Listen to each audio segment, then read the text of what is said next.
to walk through where you can find the software and how the licensing kind of works.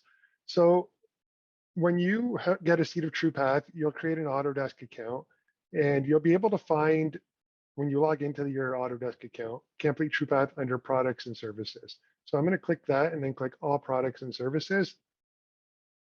And under my account, I'll see all the software I have registered to that account.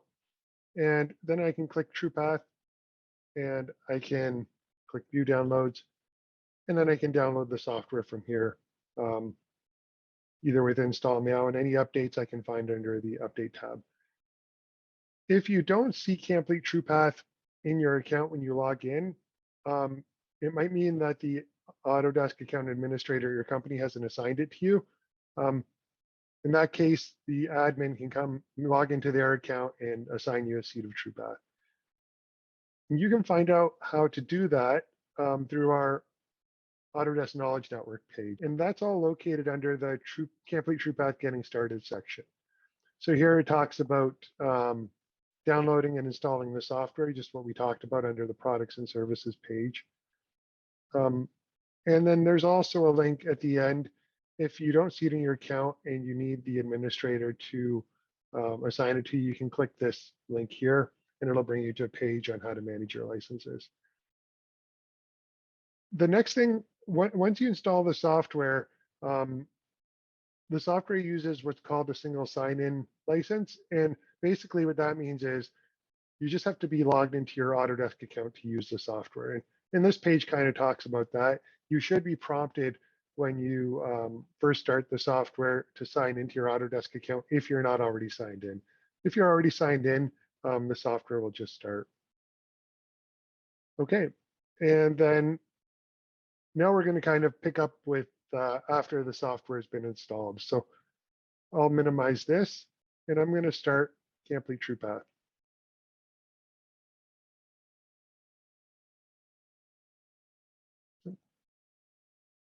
There it goes.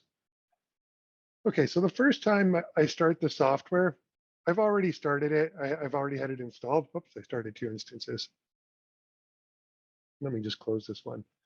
Okay, so I already have it installed, but the first time you start it, you're going to be prompted with a window that looks like this. And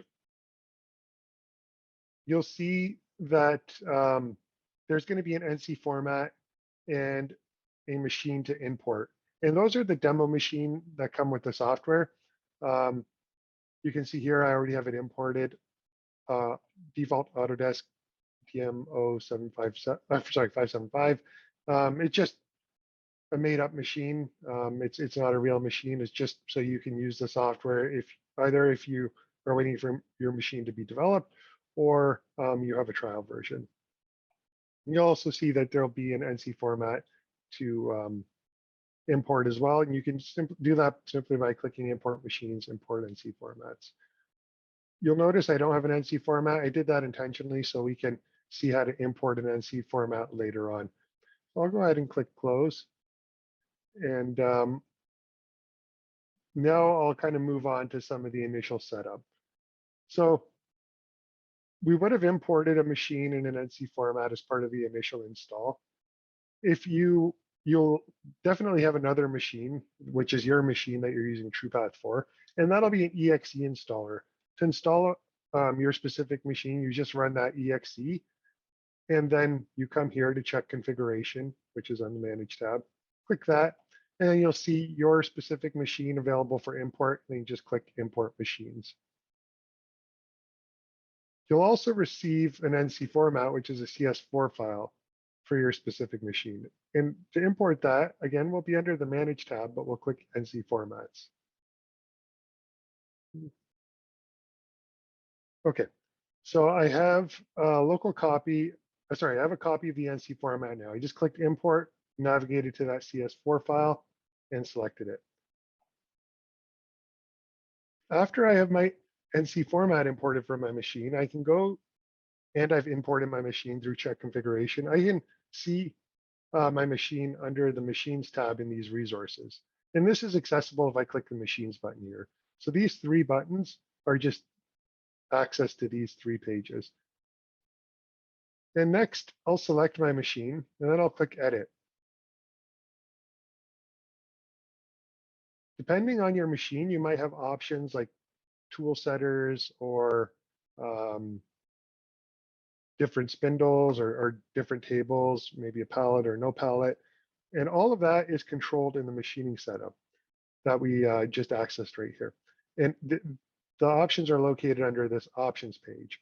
If I come here, I'll see the different categories for the different options. In this case, we have the coolant option, tool setter option, so the laser, and the pallet option. So I can come in here and say, well, my machine does have the laser setter. And when I click that, you'll notice in the 3D view here, the geometry for the laser setter appears. And in this case, we have kind of a rectangular looking pallet, but we might actually have a round pallet on this machine. So the different pallet options will be listed here. And maybe we don't have the coolant block, so we can turn that off. And that really lets us have an accurate representation of the different geometry in our machine. And that's important for collision checking, because if we leave this off and our spindle gets close to that, it's not going to detect a collision if we haven't selected it.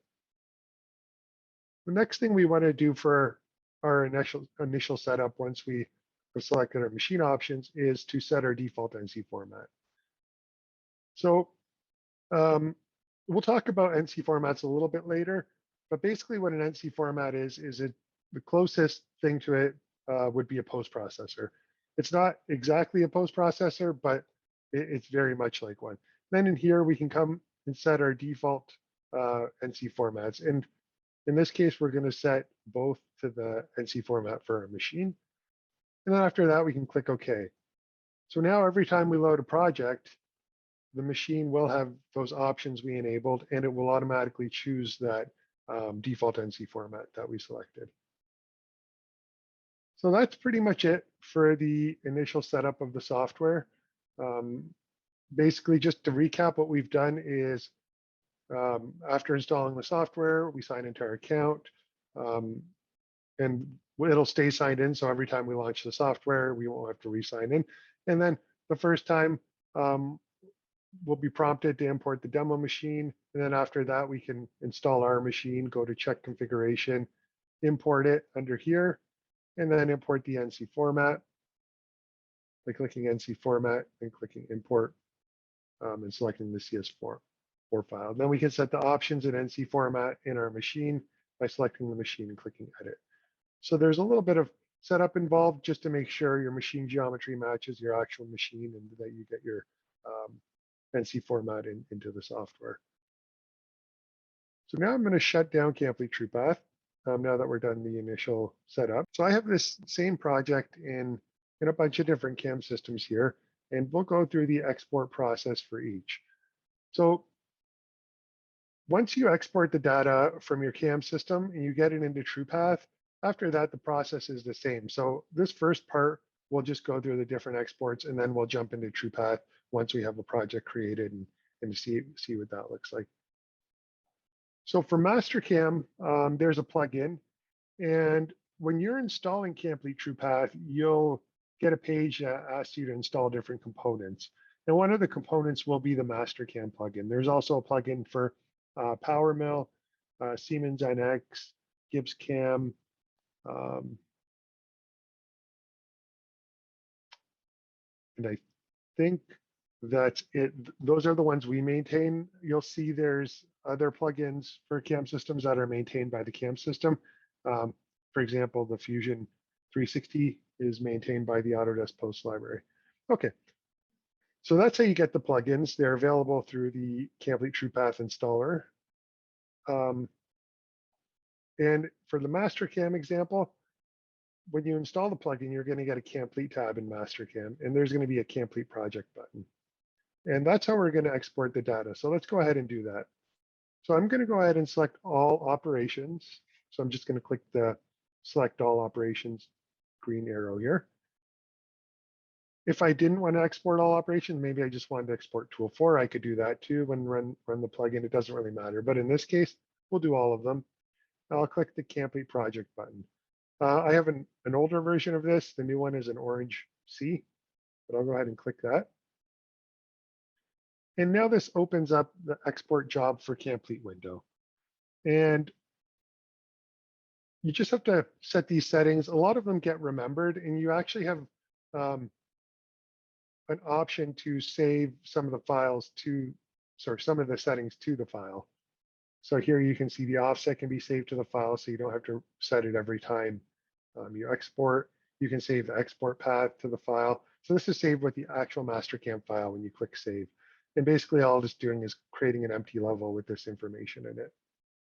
Okay, so the first thing is a project name. By default, it'll use the name of the project. You can type whatever you want in here.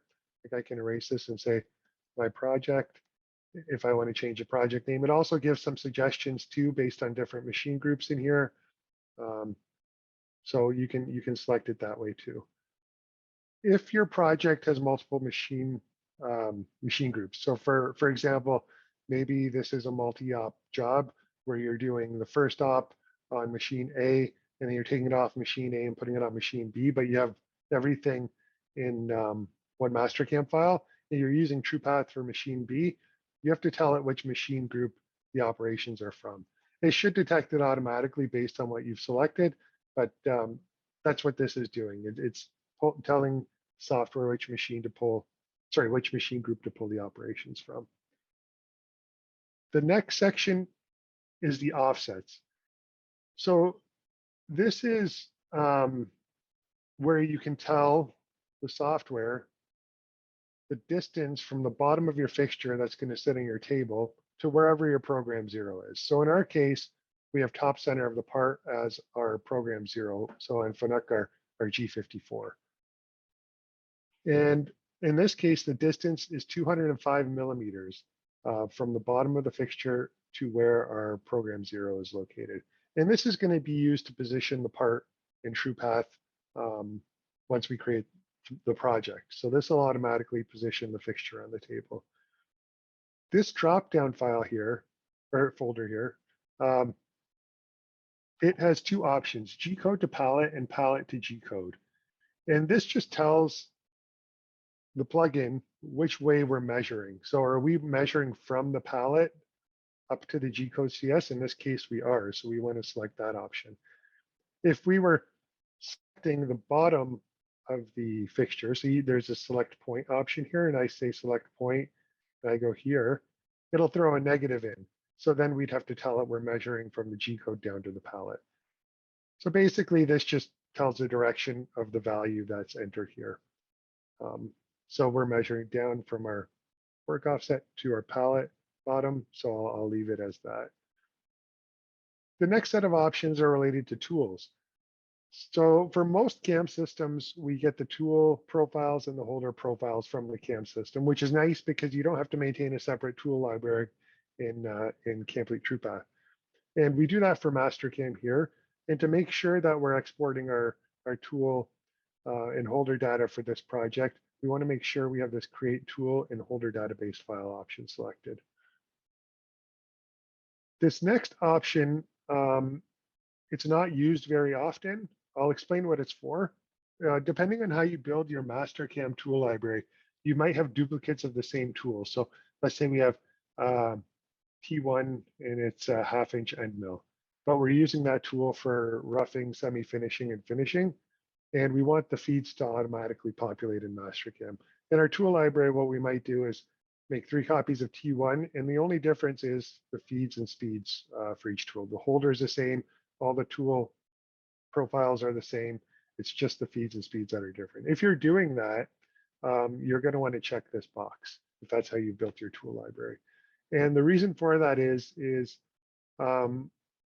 that's basically going to tell the software that if the tools are the same tool number, same tool profile, same holder profile, but the feeds and speeds are different, it's the same tool.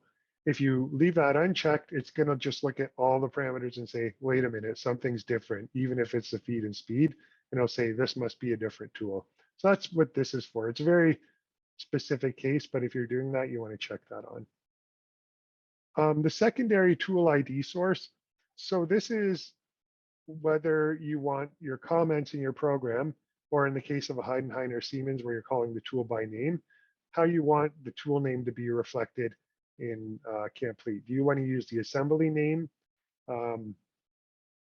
for your tool name in the posted code and comments and tool calls, or do you want to use the cutter name? So that's what that's for.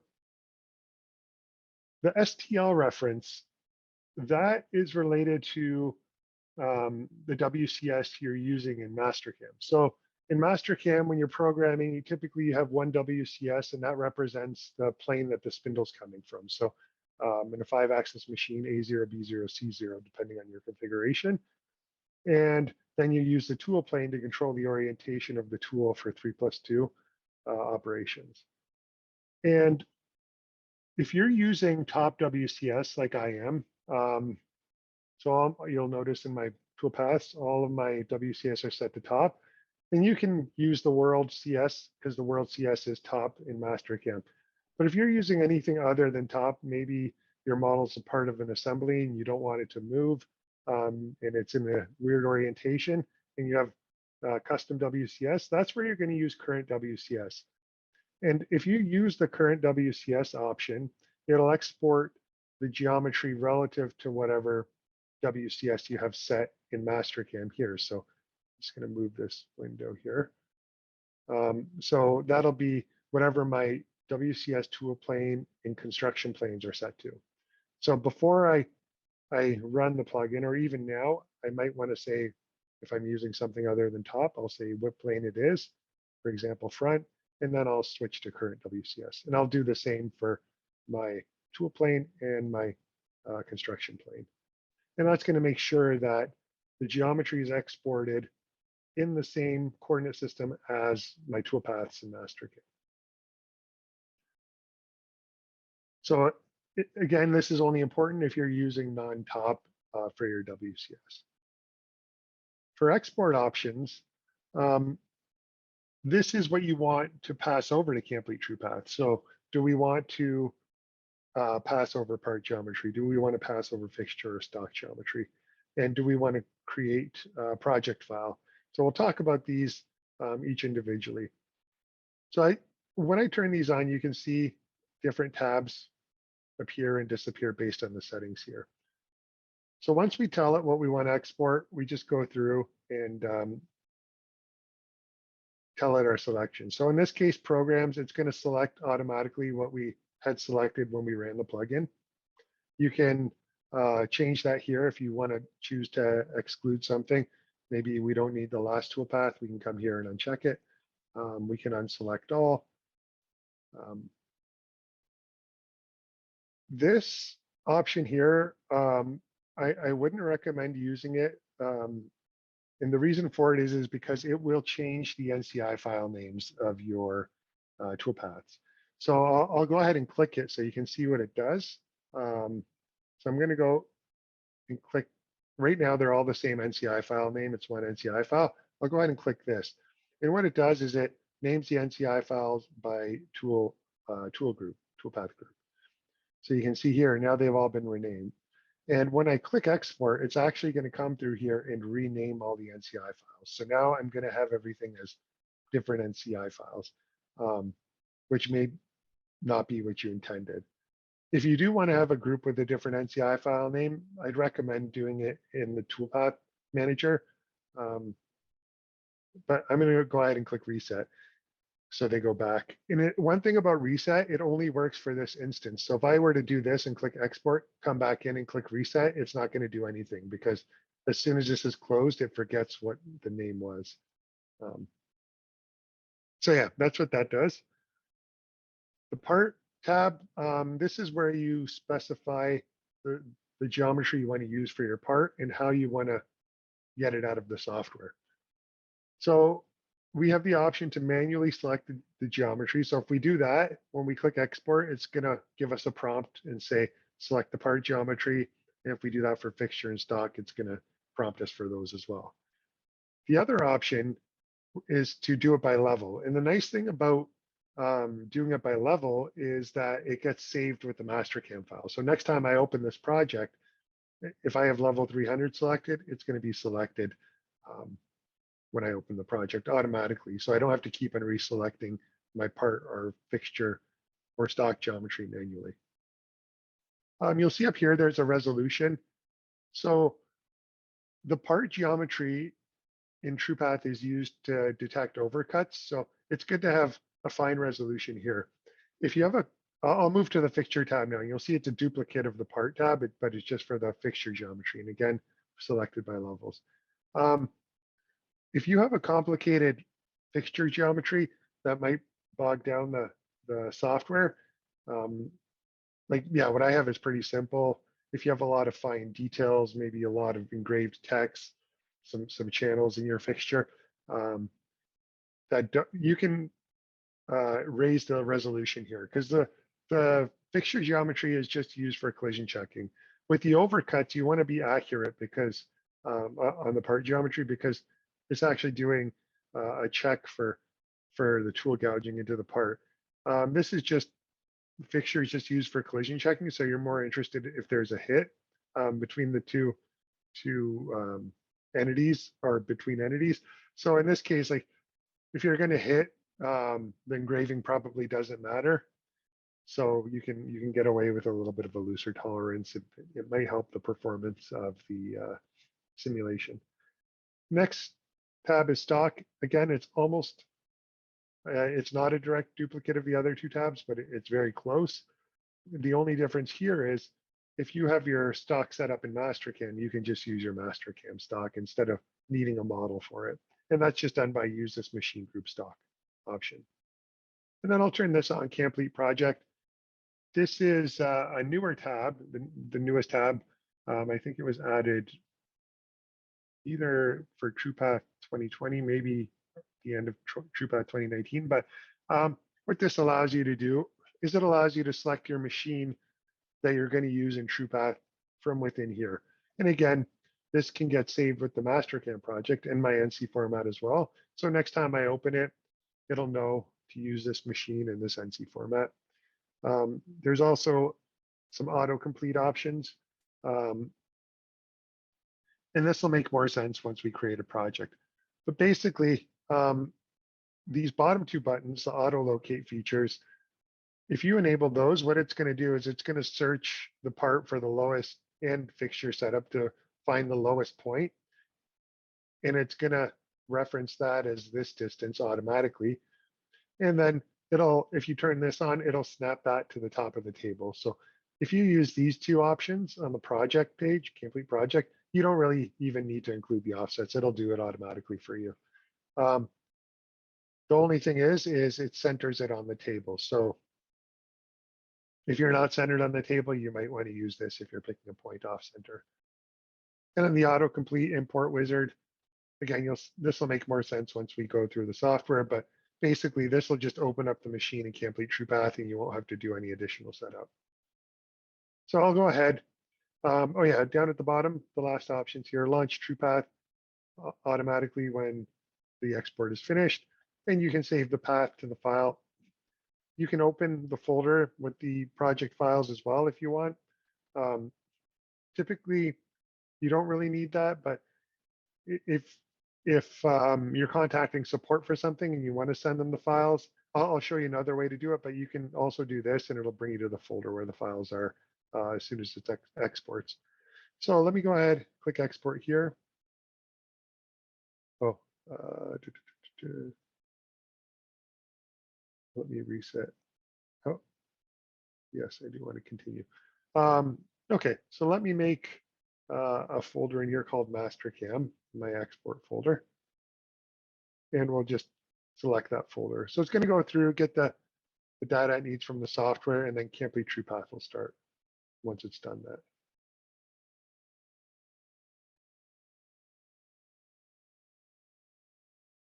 So we selected all the autocomplete options, so it should just load our machine with our project on it. And then it'll post the code right away. I was playing around earlier. I'll explain what that error is in a bit. Okay, so now we're almost ready to simulate. I'm gonna stop here because I want to cover the export procedures for some of the other CAM systems before we get into CAMplete TruePath. So I'll just close out, but our project is pretty much almost ready to go. So let me go ahead and click close. Okay, so now I have this similar project in Fusion 360. This is the same process for InventorCAM and HSMWorks. They all use a CPS to get the data out. So I'll talk about where the data comes from quickly. So in your setup, you can specify your stock, your part, your fixture. So we can see here, that's my body for my fixture, my body for my part, and then my stock is defined over here. I could also select a solid stock, it doesn't matter. So that's where it gets that data from. And as long as you define that, it'll transfer over to TruePath. So we have all of that defined in our setup here. Now I can go ahead, right click, post process, or I could use the button up here. And then from there, the Autodesk Post library has a CAMplete apt post. And that's the one you're going to want to select. So here it is here. And I'm just in the Fusion 360 library here, select that. That way you make sure I always get the latest and greatest. And then there's some properties here. So these are similar to kind of what we saw in the MasterCAM plugin. So here, do we want to export the part, fixture, and stock? We can turn those options on and off. How do we want to align the part and fixture geometry when we get the project into TruePath? So just like MasterCAM, the auto align feature is there. We can use the fixture attachment point if we've set that up. We can have a manual offset and then enter the values here. But let's use the auto align again. And then there's a few other options. So XY arcs only, yes, that's on by default. Skip probing operations. TruePath doesn't read the probing operations from Fusion, so that should stay on. Do we want to start CAMplete TruePath? And some tapping options here. So I'll go ahead and just click post now. I've selected my setup. I want to post the whole thing. I'll click post. Yes. Oh, sorry, I should have set my my folder to the export folder, but it's going to the default NC folder now, which is fine. And again, TruePath's going to launch. So now you'll see we get this window here that is asking us to select our machine, and there's a bunch of options here. And this is what the autocomplete wizard button was in the MasterCAM plugin. It just skipped this. For here, we can just go ahead and click finish. And we're at the same point that we were with MasterCAM. We have our part on the machine almost ready to go. We're just missing our stock. Okay, so at this point, again, I'm going to close out because we went through the export process. And I'll just do a quick recap there. I'll close that out too. So with the Fusion, InventorCAM, and HSMWorks plugin, everything is based off of your setup here. And then when you export, you tell it what you want to include. So part, fixture, stock. Do you want to start TruePath automatically? How do you want to align the part? Okay. Next, we'll move to PowerMill. Again, same project in PowerMill. In PowerMill, there's a plugin, and you can enable the plugin through the vertical plugin window here, and you can get to there by under the View tab, under User Interface, Vertical Plugin window. And this is similar, again, to the Fusion and the MasterCAM plugin, because it's all getting the same data. So what's our project name? And I can say my project, the work plane. So we can tell the plugin where our, which plane our spindle's located in. So again, I'm using top in PowerMill, so I'll just leave it as none, but maybe I'm on a horizontal and I've programmed everything in front, so that's where all my code is coming from. I can select that if I programmed in the front plane, for example. Offsets. So unlike the MasterCAM plugin where you can select the point, you can assign a plane here. So you can have an attachment plane, which is nice. You just define a plane where your attachment point is, and you select that, and it'll fill in the fields here. Unfortunately, this project doesn't have a plane there, but what I'll do is I'll just type in the value manually. You can always do that as well. So it's 170 millimeters. The next option is the tooling option. So this export tools button isn't always necessary. It's really, so if we look at a tool in PowerMill, it's primarily related to the way the holders are exported. And maybe if you're using any custom tools, then you'll want to check this.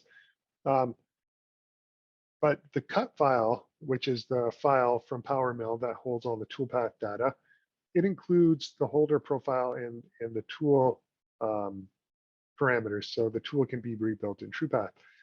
What it doesn't do is, so you'll notice I have an outward taper here in my holder. If I have an inward taper, and that's why this holder was created like this, instead of an inward taper, it has perpendicular steps. The cut file won't read inward tapers. So if you have your holder set up with inward tapers, then you'll want to turn this option on. But again, it might not matter for collision checking. You shouldn't be getting your holder, an inward taper of your holder that close to the part anyways. But it just takes a little longer to export the tools because it has to go through, and what it does is it'll create an STL in the background, I believe, of each of the holders, and it'll grab the profile. Same with the tools based off that STL. So yeah, you'll notice it'll take longer to export. If you use this, you'll get a more accurate representation of the tools. I'll leave it on, but really it's if you're using custom tool profiles or if you have inward tapers in your holder that you're concerned about. And then you can set the tolerance for how accurate the profiles are created. And after that, we just kind of work through the tabs like we've seen previously. So what do I want to export? I want to export this program. If you have multiple programs, they'll be available here. And that's coming from your NC programs in PowerMill. So I'll select that. I can either double click or use the arrows. I'll just double click.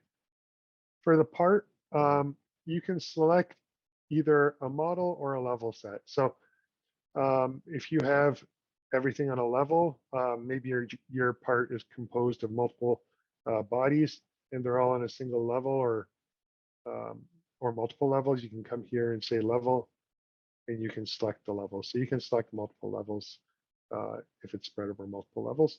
I'll just select the model because I have them labeled here. And the same with the fixture, models or levels. So I'll grab that.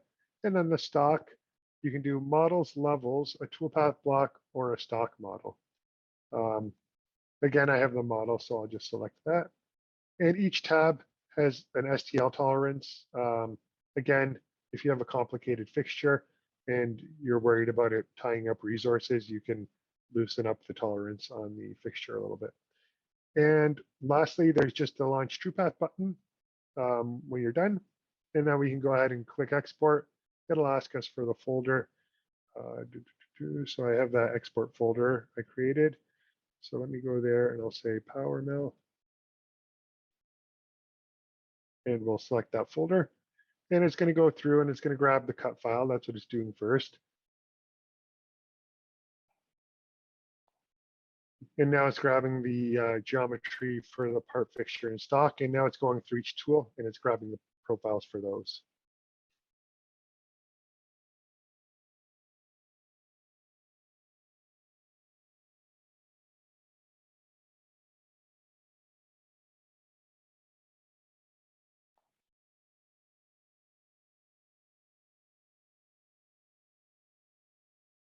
Okay, and then once it's done, you'll be prompted that it's complete. and click OK, and then the software should start. And there's no option to skip the wizard in this plugin. So again, we'll be prompted to select our machine. In this case, we only have the one machine, but you would select your machine here and click Finish.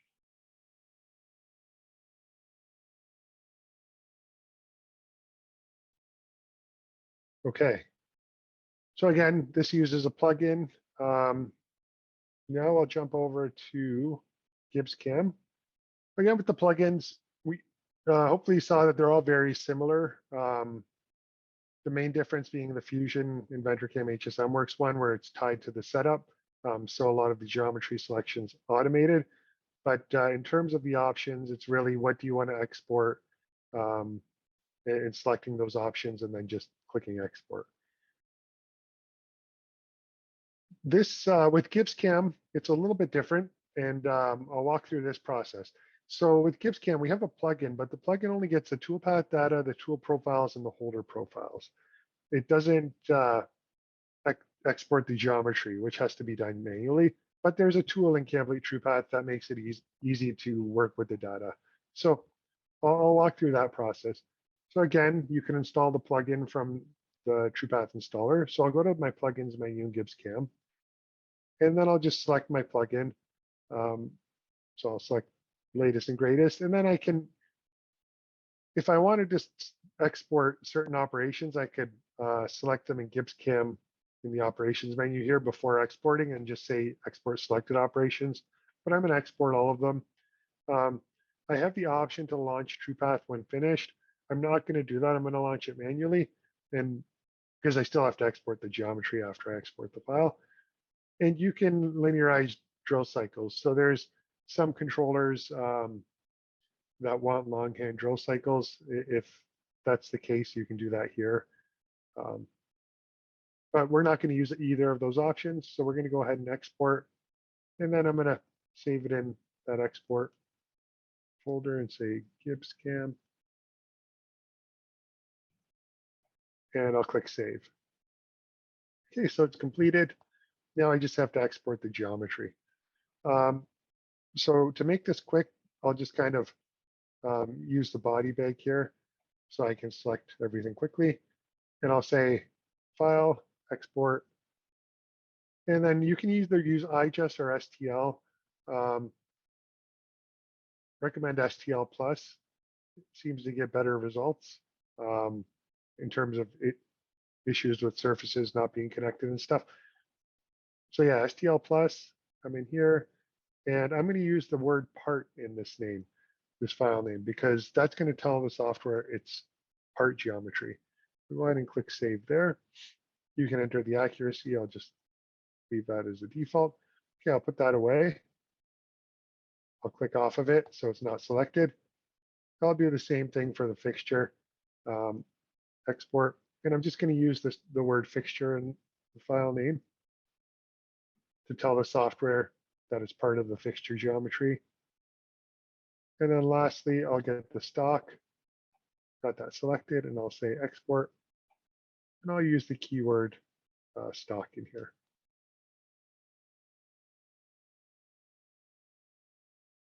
I have a riser in here, which I can choose to include or not in the project. Maybe I will, just so we can, oops, sorry. Yeah, maybe I will, so we can see that we can export multiple pieces of geometry as fixture. So again, I'll put the word fixture in here.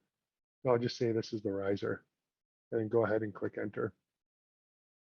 Okay, so just to recap, I ran the plugin here under the plugins menu. And then I clicked export to export all the operations. And then I just selected the geometry export and export as STL Plus. And it's all in the same folder. That's one of the key things too. All the files are in the same folder. So now I'm going to jump back to CAMplete, launch it manually.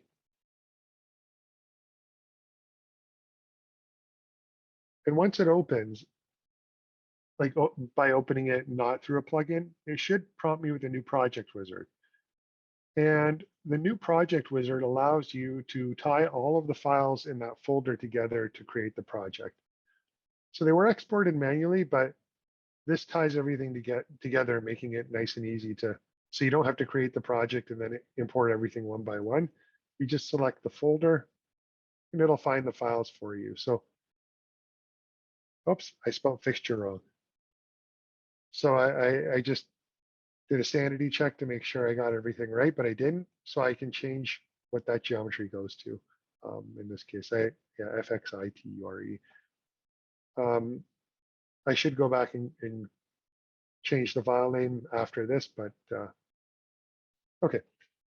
So yeah, I selected the folder by clicking browse, and then it brought everything in, and it found the file, and it recognizes it as GibbsCAM. And it found all of the geometry. And again, you only have to work with the new project wizard if you don't have a plugin for your CAM system. And then I can even select my machine in NC format from here. So I'll select the machine. And it found the NC format automatically because it was defaulted.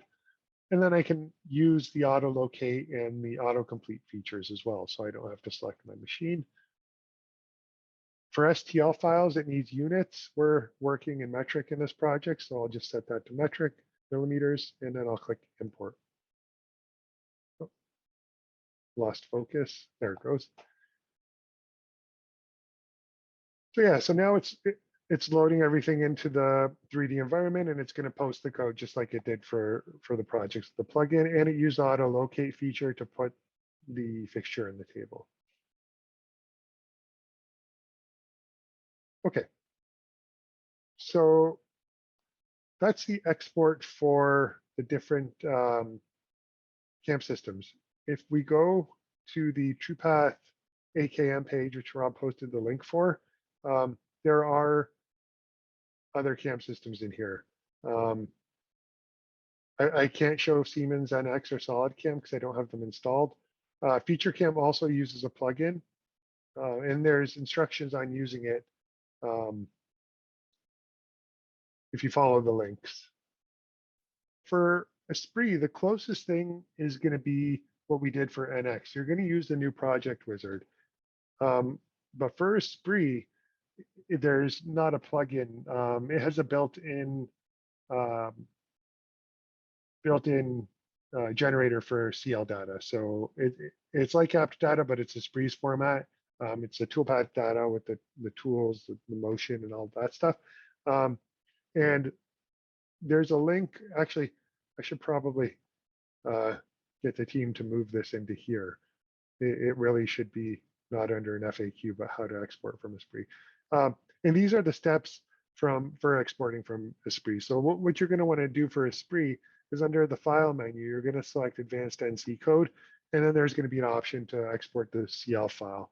And that's going to open the editor and where you can save the CL file wherever you want. And then in that same folder as a CL file, you're going to want to save your part fixture and stock geometry. Again, either as STL or IGES. I'd say STL is the preferred method. It's a little easier for the software to work with. Yeah, but that's a good question. And there are multiple file extensions associated with the Esprit files. So .cl is one, and .lst is another file format. But I think typically people will save it with the .cl extension. Yeah, and again, for Esprit, it doesn't matter. The software will recognize it as both, either as LST or a CL. And then, yeah, in here, this talks about how to open a CL file in TruePath. Really, you want to use the new project wizard. You don't want to do this. I'll see about getting this whole thing moved and updated to say use the new project wizard. But yeah, again, we'd have a CL or LST file in a folder with our part fixture stock STLs, and then we would come into TruePath and we would say new project, and then select that folder, select the machine, and that would be it. Okay, excellent. So when I brought in my project for MasterCAM, I had errors, and I'm going to kind of talk about that quickly. And this will be a good opportunity to show something I wanted to cover anyways. And we'll just do it a little bit earlier than where I wanted to. So for all the different CAM systems, there's different ways people do things in them. And we try to capture the standard way that that things are done, but that's not always the case, because sometimes people have different needs. They have to do things a little different based on their project. So in that case, sometimes you might have to adjust some settings in TruePath to get it to work the way you're using your CAM system. And you're going to find those under the Manage tab under Options here. I'm going to go ahead and click that. And this is going to open the User Preferences window. And in the User Preferences window, there's a bunch of different pages here. Typically, you won't have to visit many of these pages. They all get set when the software is installed. But the page for the CAM systems is File Types here. And on that page, you'll see that there's a drop-down menu, and all the different CAM systems that are supported are listed in here. And they all have their own unique settings. So I had an error in MasterCAM, and I'll address that here. I was playing around with different cycles. So I'm going to just go to my advanced properties. So the main part here is to note that this is where all the settings for the CAM systems are. And there's some FAQs on some of these on the site Rob posted, the AKN, which will direct you to these settings here. So in this case, I was playing around with my cycle settings. I actually changed the cycle setting for tapping to tapping with chip break. I'll just put it back to rigid tapping and click OK. And that's why I was getting the error earlier. Okay, so I'll just export from MasterCAM just to make sure that error is cleared up. Again, everything's remembered, so I can just export. It remembers my path as well. And I'll say yes to all. And then we'll start working in the with the workflow in TruePath. Okay, so yeah, what I just did is more typical of what you'll do. It's very quick to get out of the CAM softwares. I talked a lot about the different options, and most of the options for the plugins are stored in the registry, which means they'll be remembered next time you open them. So you can just open it, tell it where your geometry is, and export. So it's pretty quick to get out when you're not talking about all the features like I was. Okay, so we have our project in here again. It's on the table. We have the posted code already. The only thing that we're missing is the stock. And we did export the stock. It did come in, but it has to be manually set. And so I'll go to the palette view here. Anytime you think of geometry, you want to go to the palette view, and that's located at the bottom left of the software here. And you'll see we have our fixture, part, and stock. So we did get an imported stock. We just have to enable it. And then we have to click under properties and set the tolerance. In most cases, the default tolerance should be fine. If you have some fine features or anything, you might want to bump it over 1 or 2. One thing to keep in mind is the stock in TruePath is primarily for collision checking. It's not going to be necessarily as fine as the stock in your CAM simulation. So it might not pick up all those details, and it's going to look a little grainy. You'll see when we run the simulation, but it's primarily to make sure you're not colliding into your part. So I'll go ahead and click Create Stock. And you'll see the stock in the 3D view once it's created, and it'll say status that it's created.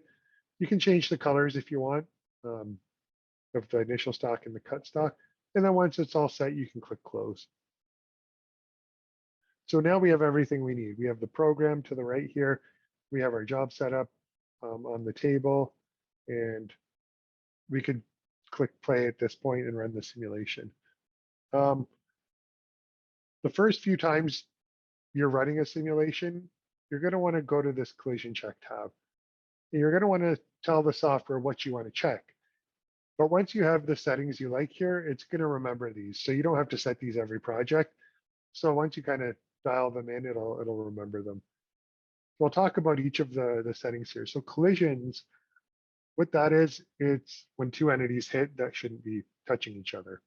So if my spindle was going to smack into my table, that's a collision, and it'll turn red and either warn you, or if I click this, I can choose to stop the simulation. So you can't turn them on, off. So you can't turn the collision checks off. If I click this, nothing will happen. Whereas the other checks, I can turn them on and off. So the software is always collision checking when you're running in collision check mode. The next check is proximity all. So a good way to think of proximity all is checks between everything that you didn't bring in. So we brought in the part fixture and stock in the tools. So this is everything else, basically the machine against itself. And what a proximity check is, it's kind of like a close call. So you can turn this on and say, if any of the machine components get within, and you type in a value in here, 2 millimeters, or you can put inches in, it doesn't matter. I could say 0.01 inches. If anything gets within this distance, give me a warning or stop the simulation based on what I have here. So we also have proximity checks for tool part and tool fixture. So if I turn it on for tool part, that's going to look at the non-cutting portion of my tool. That includes the shank of the tool and the holder. So if that gets in within the distance I specify here, again, the units don't matter as long as you specify them, it'll give me a warning. And then same with tool fixture. For tool fixture, it's the whole tool and the whole fixture. So holder, cutting portion, non-cutting portion, and the fixture geometry. We don't want anything hitting our fixture. So I can turn that on and say, if I'm within 5 millimeters of my fixture, give me a warning. So overcuts are considered gouges in the finished part geometry. So what I'm going to do for a second is go back to my palette view, and I'm going to turn my stock off. So an overcut would be if the tool went into the finished design part and gouged it. So when I turn that on, you'll notice by default, it's going to look like this, 0 millimeters and stop. One thing you want to do is if you're going to use the overcut checks, you're probably going to want to set them to a non-zero value. And the reason for that is if you're cutting with a tool and you say if it gouges by 0, stop or warn, as soon as you're doing finishing, the part is touching the finished surface, and it's going to give you a warning every single move because the distance is 0 when it's touching. So typically you'll put a small value in here. There are some limitations to how small or how large the value can be. Typically, you want this to be,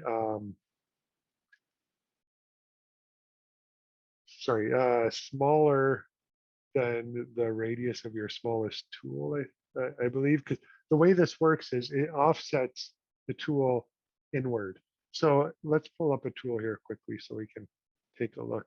So I'm just going to click on a line of code to pop a tool in the spindle so we can see. So this tool has a profile here that looks like this. So what this value is going to do is it's going to take this profile and it's actually going to offset it inwards by whatever we enter here. So I could say 0.2 millimeters, for example, and it's going to take this and it's going to create a profile of this tool, 0.2 millimeters inward. And that's actually what it's going to use to check. And if that touches the part, it'll say it's gouged. So you have to keep that in mind if you're using, so basically your smallest tool is going to dictate how small you can make this. Because what happens if this was a 2-inch tool and I offset it by 3 inches, now I have my profile offset over here, and it's actually going to be checking a bigger tool than what I started with. So that's one limitation. Another limitation too is you don't want to go smaller than the STL tolerance of your part. So let's say we exported from our CAM system and we gave the STL a tolerance of 0.1 millimeters for the part. And then I come in here and I say, well, check that to 0.001 millimeters. So I'm trying to check this to an accuracy of 100 times more than what I've provided. So it's going to error out all over the place because I'm trying to check something more accurate than what I've provided. So those are the two guidelines for setting this. So again, that was don't go to a radius, a value greater than the radius of your smallest tool. And this should be probably 10 times greater than your resolution that you exported the STL from. And then lastly, over travels. So over travels, they check every single position, so not just the endpoints, but the interpolated motion to make sure that the X, Y, Z, A, B, C axes are all within the ranges of the machine. And you can choose to have the software warn and continue or stop if you find an over travel. So these are all the different checks. The last column here is just what to do when the machine sees an M1, M0, M30. So it's kind of like whether or not the optional stop button is pressed on the controller. You can have the software weighted in M01 for you to click continue to continue the simulation. You might want to do that if you want to see the material removal after a tool or something. But by default, they're set to warn. So I'll just say you skipped an M01, you skipped an M0. Okay. So let's kind of set these. I'll turn off the proximity checks. I'm only interested if there's going to be a collision. But again, you can have as many of these on or off as you want. You just have to make sure you're using the right settings for your application. So if you're worried about the tool or components getting pretty close, you might want to turn the proximity checks on as well. And you can leave them on all the time. One thing I'll mention about that is the more checks the software is doing, the more that's going to affect the performance. So right now we have three checks on out of a total of 6. If we have all 6 on, it has to do double the amount of checks for every move. So that's just, one thing to consider. But again, always err on the side of caution. So these will stay set now, unless I come in and change them in the future. So these are global settings. So before now, I'll go ahead and I'll run the simulation. Let me turn the stock back on. I'll click play. Before I run the simulation, it's going to simulate what I have selected here. So if I have one toolpath selected, it's just going to simulate that one toolpath. If I have my job selected, it'll select the whole job. And if I have multiple programs, I just have one in this case, it'll simulate all of the programs. Or I can choose a single program, and the program's indicated by this paper with the blue lines. So in our case, new job or sample project would simulate the same thing. Okay, so we've selected what we want to simulate. I'm going to press the rewind button twice to get back to the start of the program, and then I'm going to click play. So as the simulation is running, you can see it's going through the code. It's going pretty slow, and that's because my speed is controlled by these settings here. I'm in all positions now, which is the slowest of the speeds, and this is really useful for troubleshooting. Maybe you might want to run 5 or 10 lines of code to see a collision. Distance is going to go quite a bit faster, and it's going to allow me to control the speed with these sliders. So I can control feed moves and rapids, or I can jump to time mode. And you'll notice the simulation is going to look jumpy. It's doing all the same collision checks in all 3 modes. It's just how often the graphics on the screen get updated. So you can see things are jumping around, but the slider at the bottom of the screen is going much faster.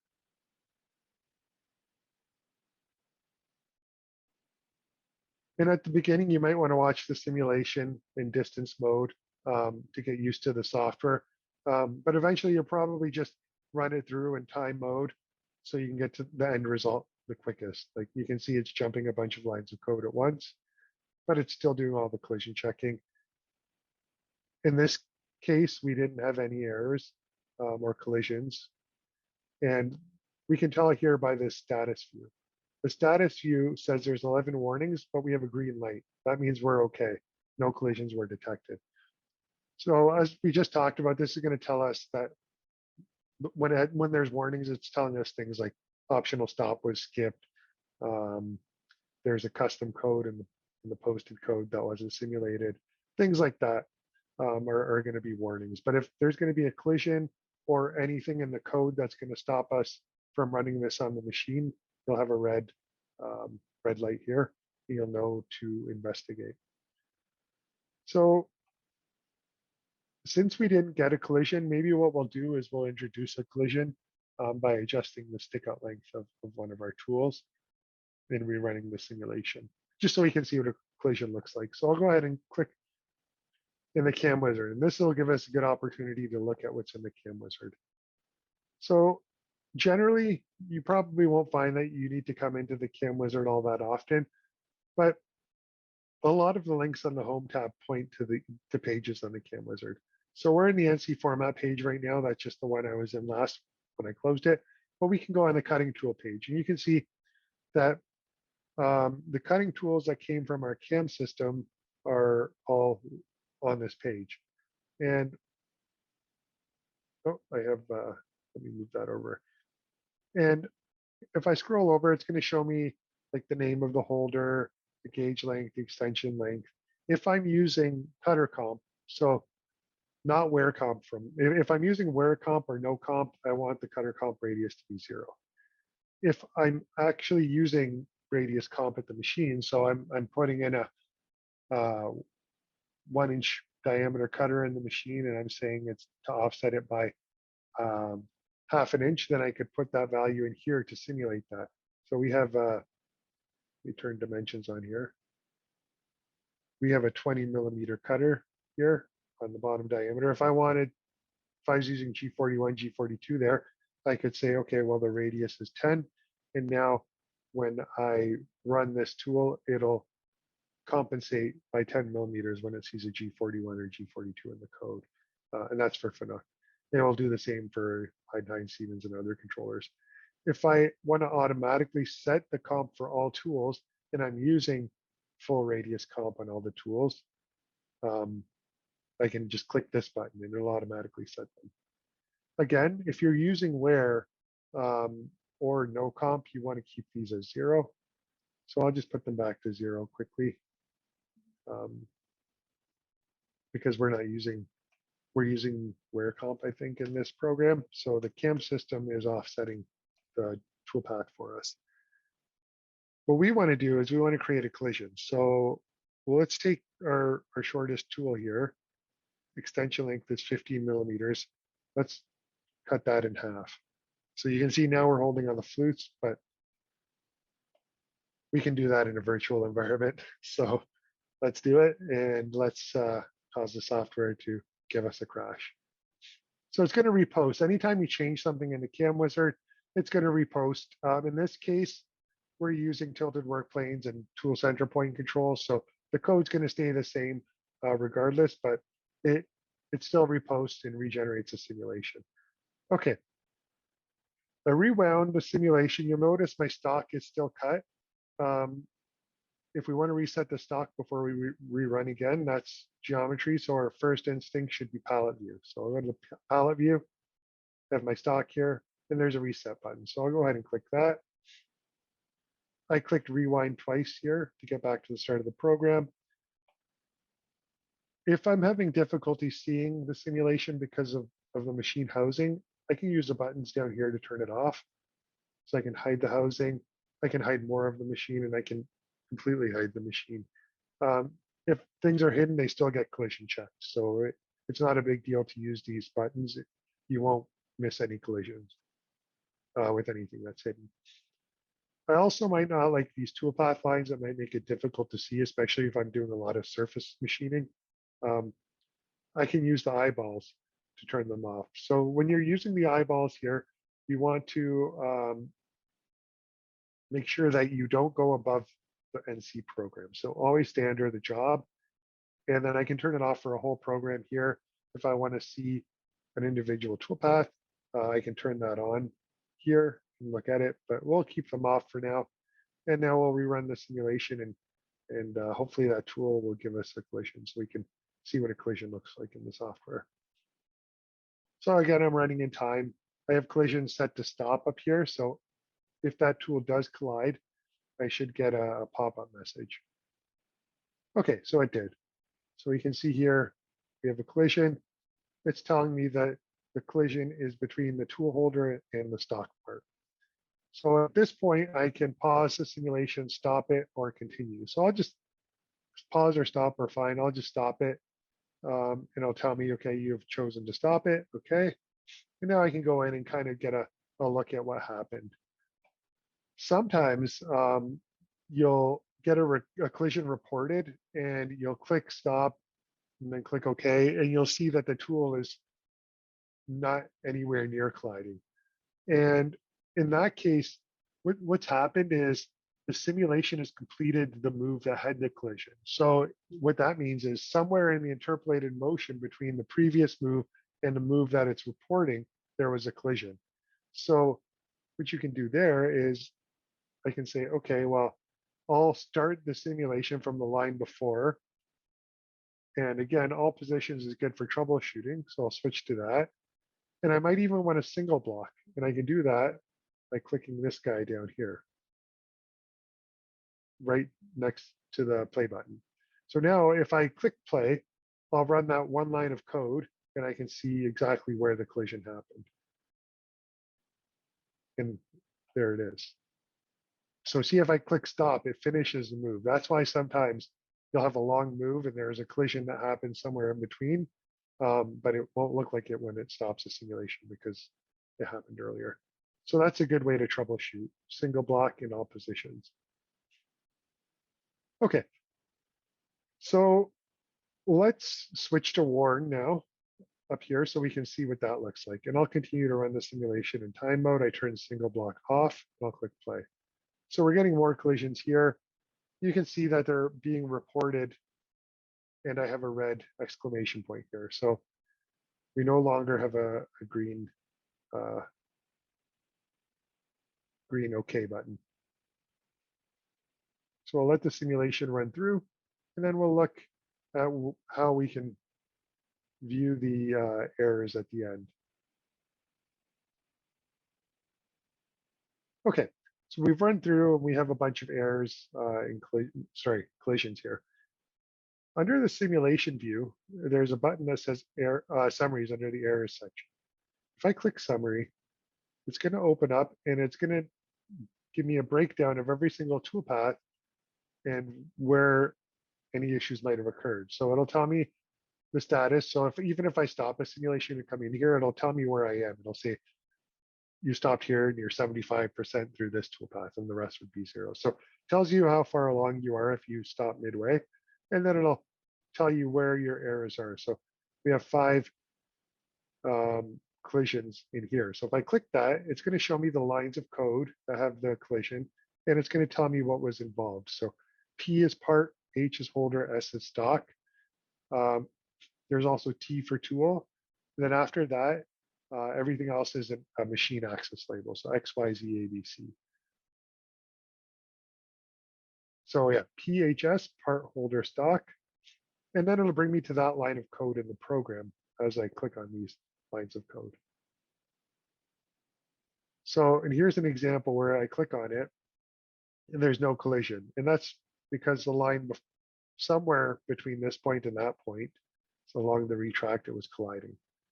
So we could do that same trick we just saw where we run in all positions mode in single block. And then here we would have to observe what is causing the collision and then correct it. And it's always best to go back to the CAM system and correct it. And the reason for that is, one, if you made a change in TruePath, like if my tool came in like this from the CAM system and I changed the extension length in TruePath, next time I export that project, I have to remember that I did that. Whereas if I go to the CAM system and I update the extension length of the tool there, next time I export that, it's going to take care of itself.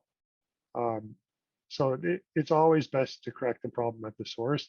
Another reason too is if there's multiple people working on the same part and they export it maybe on a second shift and they don't know that you adjusted the tool length, again, that's something that has to be communicated if it's not going to be adjusted at the source. So it's always best to correct it at the source.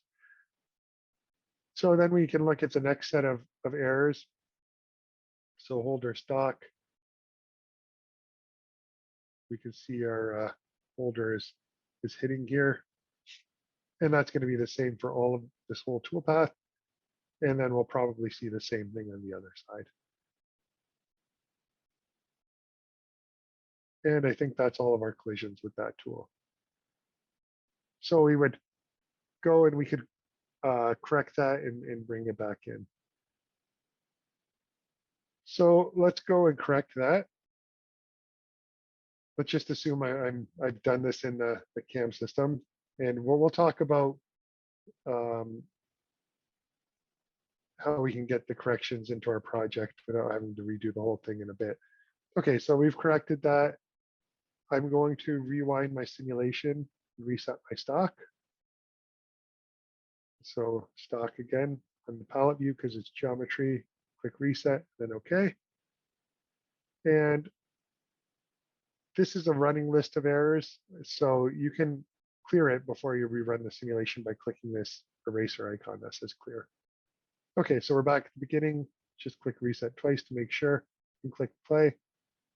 I'm in time mode.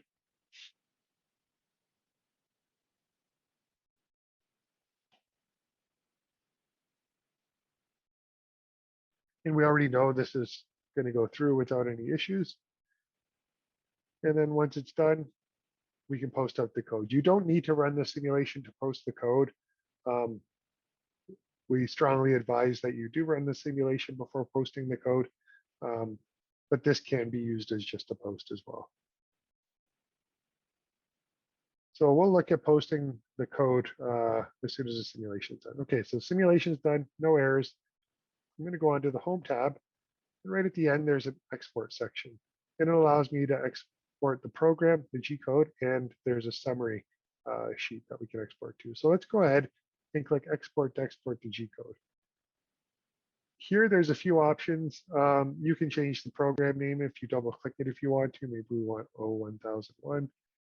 And then there's a few options down here. You can have Windows Explorer open the folder that the program saved to and have it close this window automatically. If you have a text editor that you have assigned to NC files or .h files or whatever the extension for your NC programs is, you can have the file open in that text editor.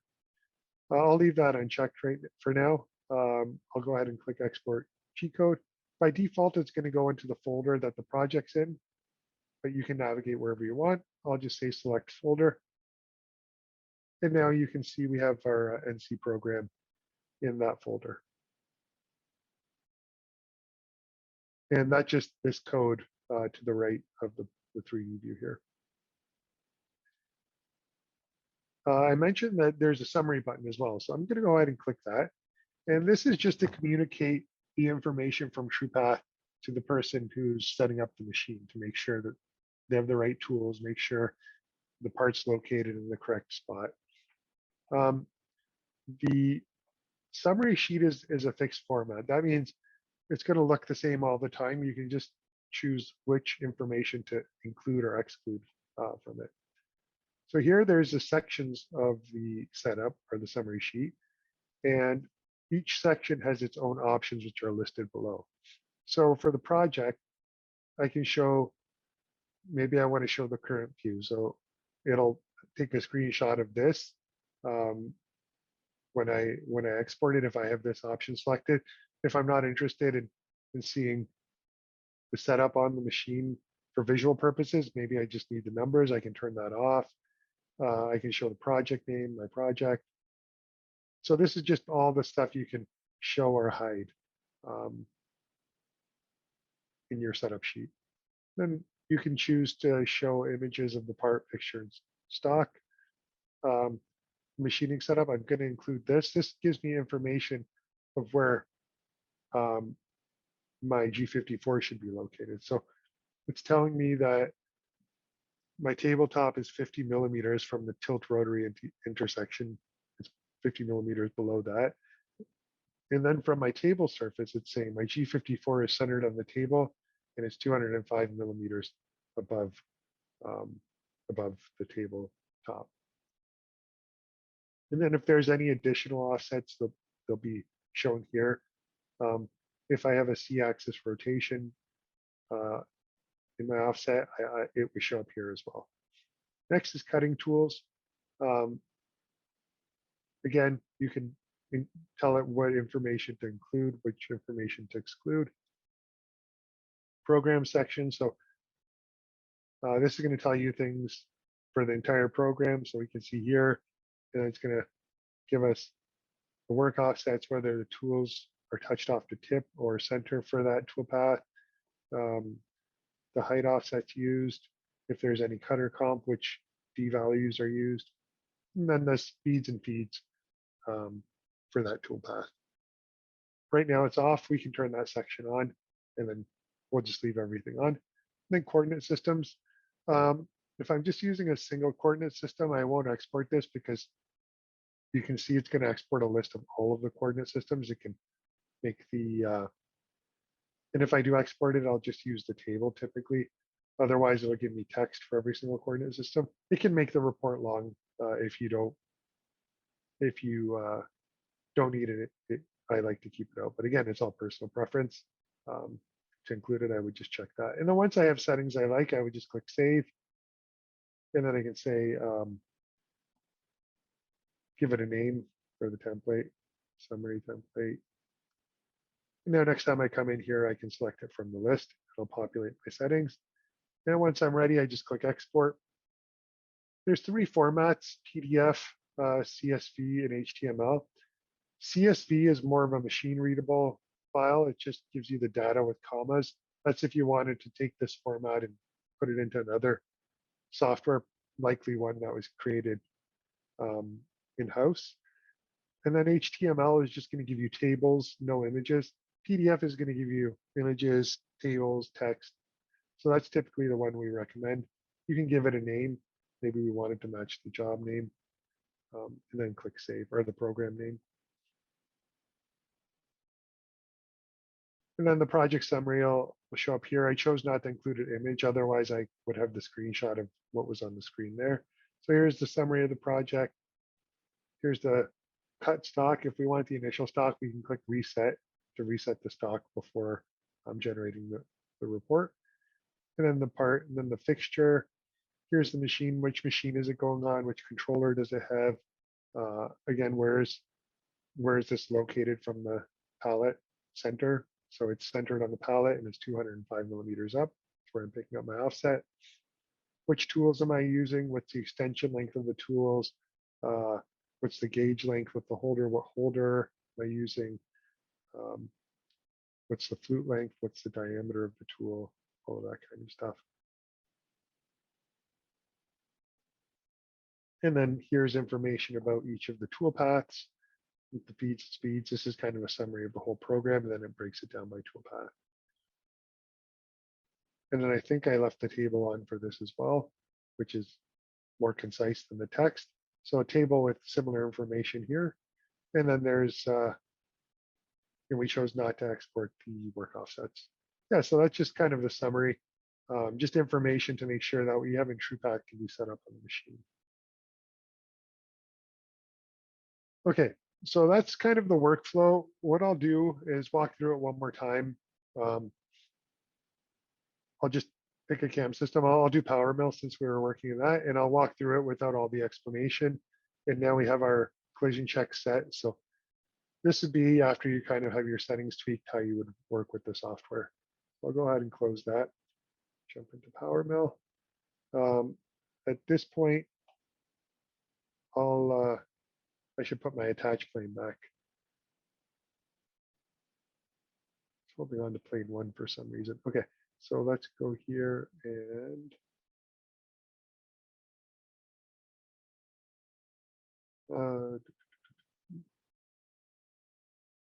position. I want that centered.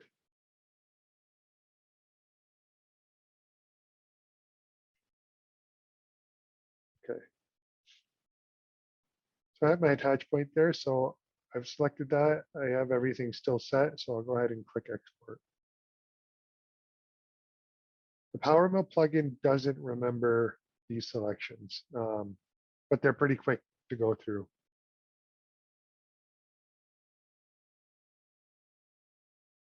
Okay, it's grabbing the tools now.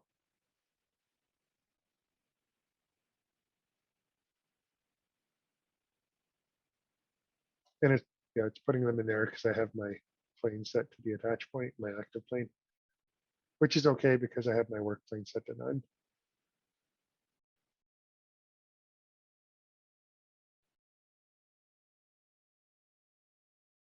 Okay. So now TruePath should launch.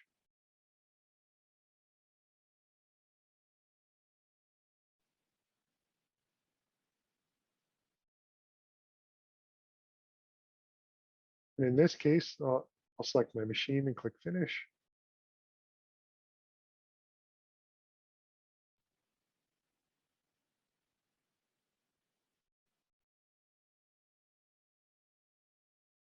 And then I'll go to the palette view and create my stock.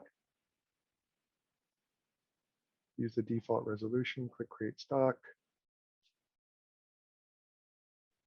Have my job selected. I might want to hide my program tool paths. I might want to hide the machine too. Oh.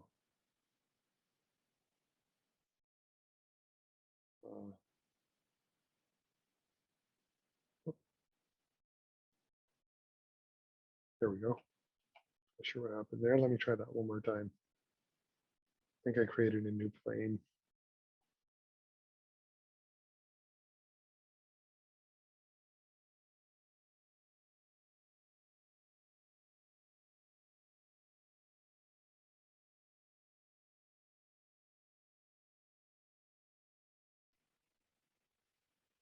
Okay, so what we'll do is we'll walk through the process one more time, and then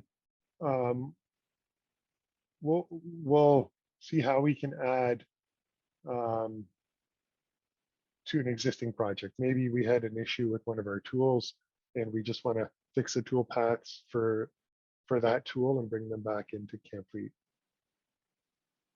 Okay.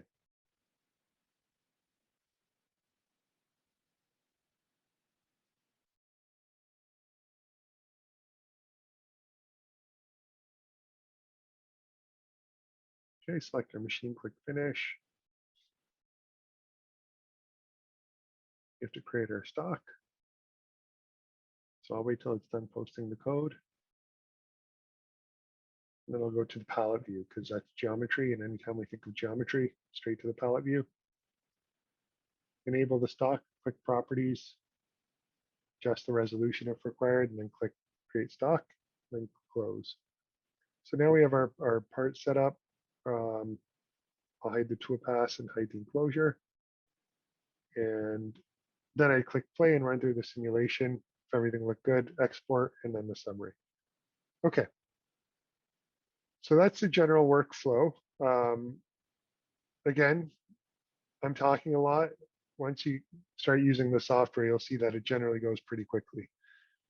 Okay, let's say we have problems with our drilling toolpath. Maybe we set our depth wrong.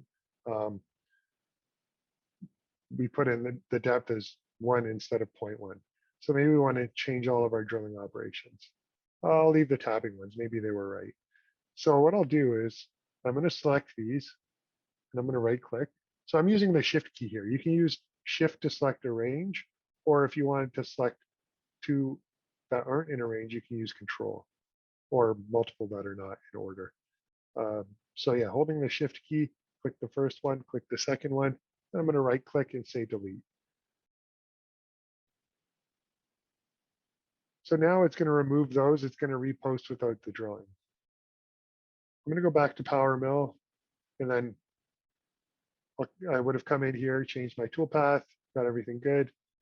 Now what I want to do here is I'm going to create an NC program. And I'm going to say drilling ops.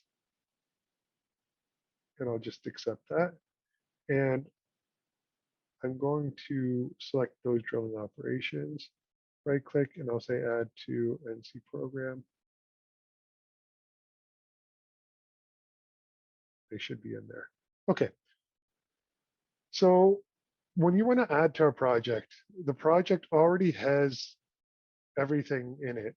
The part, the stock, the fixture, you're in some toolpaths typically, you're just adding new toolpaths. So really we want to get rid of all the geometry. So I'm just going to use this red double arrow there to get rid of everything. And now I'll click programs and I'll get rid of this too. I just want the drilling ops to come over. And I don't need to launch TruePath because I already have my project open. So what I can do is I can go ahead and click export. And I'm going to make a folder within this folder. So, oops, I'm going to say make new folder and I'll say drilling ops. And the reason I'm doing that is because I don't want to overwrite the original data. It doesn't matter if I do, it's not going to affect my CAMplete TruePath project, but I'm going to lose the data I exported for the other toolpaths that were okay.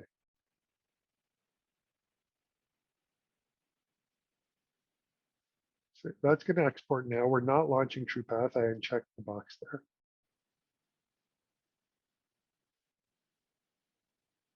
Okay, so it's saying export complete. So now I'll go back to CAMplete. Then on the home tab, there's an import button. So if you're using a plugin, you want to make sure you don't export the geometry. So now I'll go import drilling ops. I have my file handler set to all files. The type of file we're looking to import is this project file if we're using a plugin that exports a geometry. So I'll go ahead and select that, click open. And now I can say what I want to do with it. So the file parsing options, do I want to make a new program for this? And if so, how do I want to make the program? One for each CAM file. So that would be cut file for PowerMill, NCI for MasterCAM, CL for Esprit, and so on. Do I want every toolpath to be its own program? No. Do I want a program for this? No, I want to add it to a program. So we can go through these options. It'll show you how many programs it makes down here. So the only one that gives us multiple programs is treating each toolpath as a separate program. But what I really want to do is add it to one of my programs. So I'll select that. Then all I have to do is just click finish. So now you'll see it added those toolpaths to the end of the project. And it always adds the toolpaths to the end. But again, I can select them. So I'll say, first one, hold the shift key, select them. And now I can put them where they need to go. So I'll drag them up there and the code's going to be reposted. Now I have my corrected drilling toolpaths. And a little tip, when you're working with importing operations, adding them to an existing project, it's handy if you turn the eyeball off because the new operations will have the eyeball on. So that'll be a really quick way. If you accidentally drag them to the wrong spot, you'll be able to find out which ones are the new ones and which ones were the old ones if you didn't delete them. Some people like to keep the old operations so they know where to put the new ones. If you're going to do that, definitely turn the eyeballs off so you can distinguish between the old and the new ones. Otherwise, they're going to have the same names and it's going to be confusing. So that's just a little tip. If you're bringing in operations, turn the eye off for what's in there already, and then the new ones will have the eye on. Okay. So that's how to add to an existing project. And one thing that's kind of neat is I'm going to take these out again. Since I have the same project in multiple CAM systems, with something that's kind of neat about TruePath is I can go to a different CAM system. Oops, I should select that tool first. I just want to grab that tool, export, and I don't need any of this stuff. I don't even need the offset. I don't want to launch. So I can just grab this data now from a different CAM system. So I'll make a new folder here. I'll say drilling ops. And I'll put it in here, select folder. And then I can go back to TruePath and I can say, well, I have my PowerMill project and I can add MasterCAM to it. So I'll just grab the milling, again, the proj file since it's a plugin. Grab that, add it to the existing program, click finish. I might get an error about the tool being different. Nope, I didn't. Okay, so the tool was similar. Oh no, I replaced the whole tool, that's why. So yeah, now I can grab those operations from MasterCAM, and now I have posted code from 2 CAM systems in 1 program. So if you're using multiple CAM systems, this can be a powerful tool. Okay. So I think on the workflow side of things, we're going to stop there. There's one more thing I want to show you about the workflow before we move on. I want to show you what this align geometry button is for. So let me bring in the Gibbs project one more time. So I'm going to turn these auto locate options off and click import. And then on the files page, I'm going to make sure that I just generate 1 program. Oh, no, I'm not. So I had the autocomplete button on. Okay, so now you'll notice that I didn't tell it to auto locate the fixture in the machine table. So I might have missed that by accident, or maybe I loaded the project another way. Anyways, if you end up where the fixture is in the table, you can use this align geometry, and it basically does the same thing as what it does in the plugin wizard, or sorry, new project wizard. And then if you want to move things around, you can do that under edit datums. So all this align geometry is doing is it's finding the bottom of the fixture, top of the table, and then it's filling in the Z for what's called the G code CS in here. So you'll notice there's my 205. So in TruePath, the G code CS represents your 0 in your CAM system. So if I go back to Gibbs, again, my 0 is at the top center of my part. I have, let me get my coordinate systems here and I'll go there. There we go. Okay, so yeah, I have my XYZ top center of the part. And that's basically, if I move this, it's going to move that relative to the machine. So if I put 100, it's going to take that. Now my G code 0, my program 0 is 100 from the top of the table. So let's put it back to 205. And if I want to move an X and Y, I can, under this edit datums button, I can say, okay, well, it's not actually centered. It's 100 millimeters in negative X. So now my G code CS is still there. It's going to always follow the part and the part fixture stock setup. If I want to have my G code CS somewhere else, I would ideally program it from there in my CAM system. But let's say I wanted to touch off somewhere else, maybe 100 over. So I can say in my G54 now, I want that to be 100 millimeters from my G code CS. And then in my posted code, it's going to pick up that G54 location, and my coordinates will probably look a little funny. Because I'm saying this is where my part setup is, but my work offset for G54 is actually 100 over here. So you can see that's why I'm getting these big X values for the facing operation, because it's actually taking that G54 position, which is here now, and it's posting the code from that location. So that's just a little kind of brief explanation of what these are. So this is the top center of the palette. Typically, if I zero it out, it's going to be like 0, 0, 0. That's the tilt rotary intersection. But typically we enter the distance from the pivot to the tabletop here in the machining setup itself. G code CS is where your program 0 is in CAM. And then if you're using different work offsets, you can adjust them here and the code will be updated to reflect those values, which is what we did here. So I'll go ahead and close that. Okay. Yeah, so that's kind of where we're going to stop for the workflow. I know there was a lot to take in there, but basically, if you have your program 0, where you're going to touch off at the machine, you can just export, select your machine, and create the stock, run the simulation, and export the program. Okay, so let me check the chat quickly. Okay, so yeah, if there's any questions, either shout them out or put them in the chat. If not, we can talk about the resources next.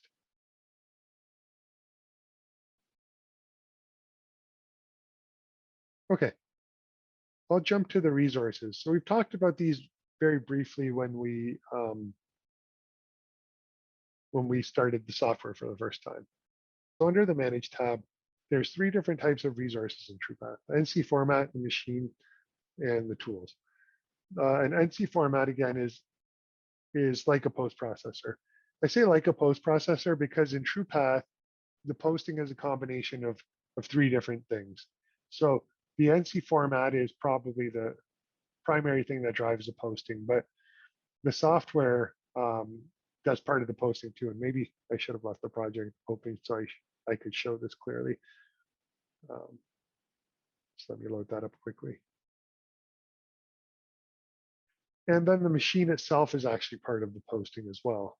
I'll kind of give you an idea of what I mean when I say that it's a combination of all 3 things.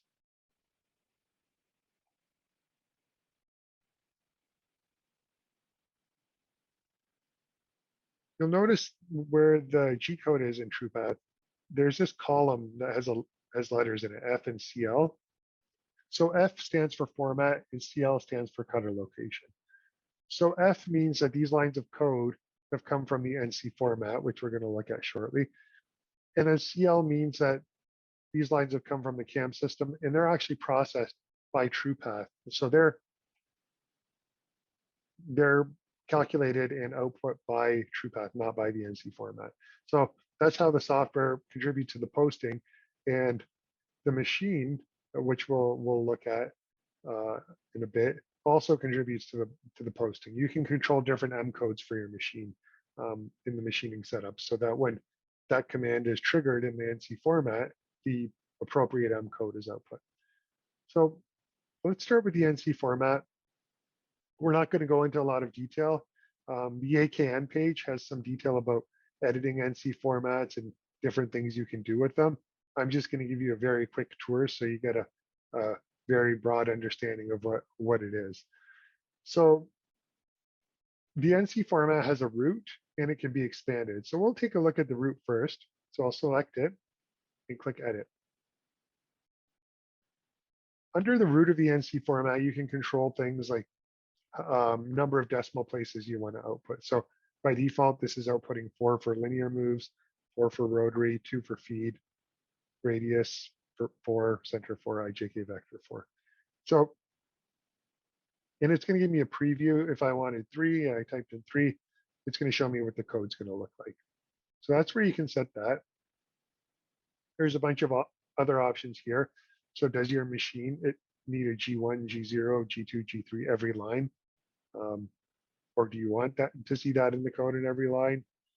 Do you want each position output in every line? So do you always want X, Y, Z, A or B and C output in every line? Do you want spaces between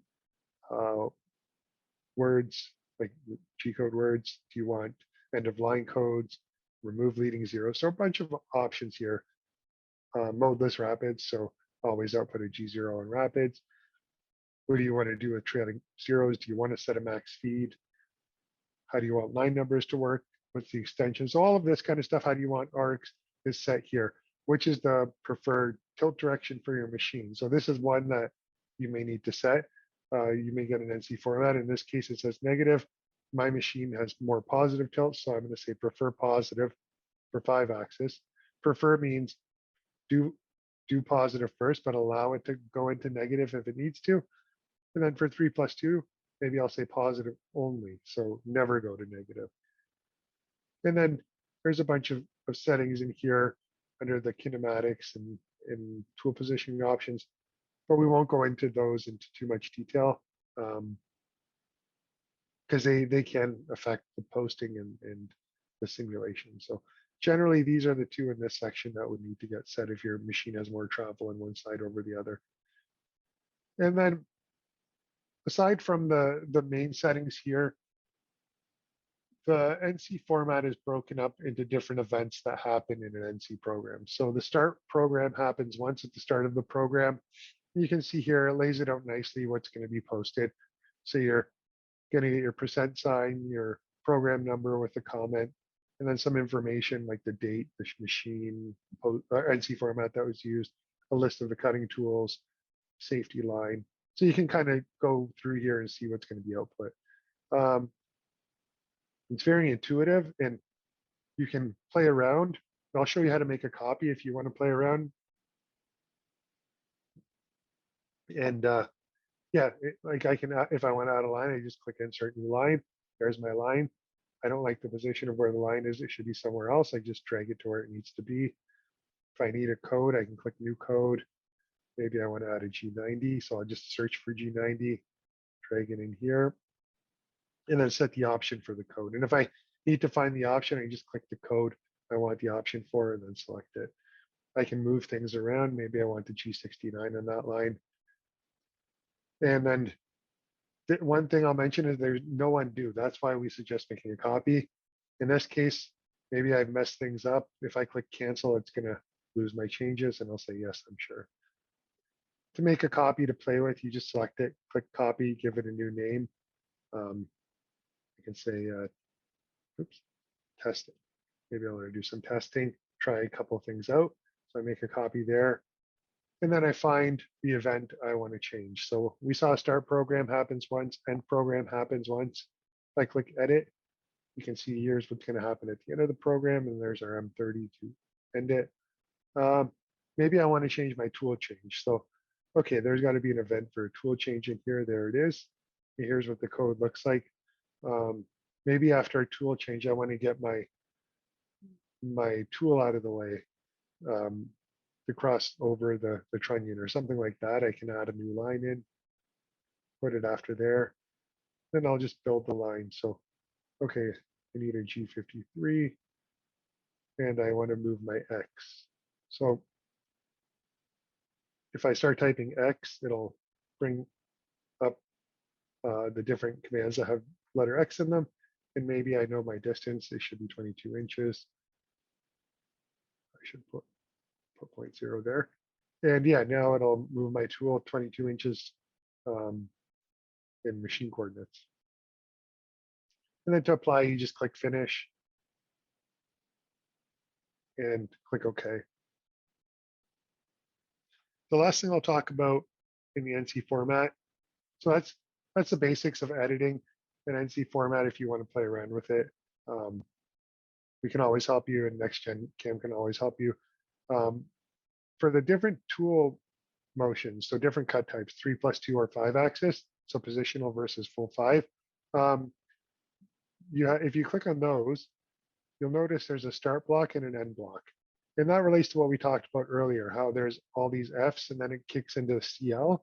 So between the start and end block is where all the CL motion happens, so the cutting motion.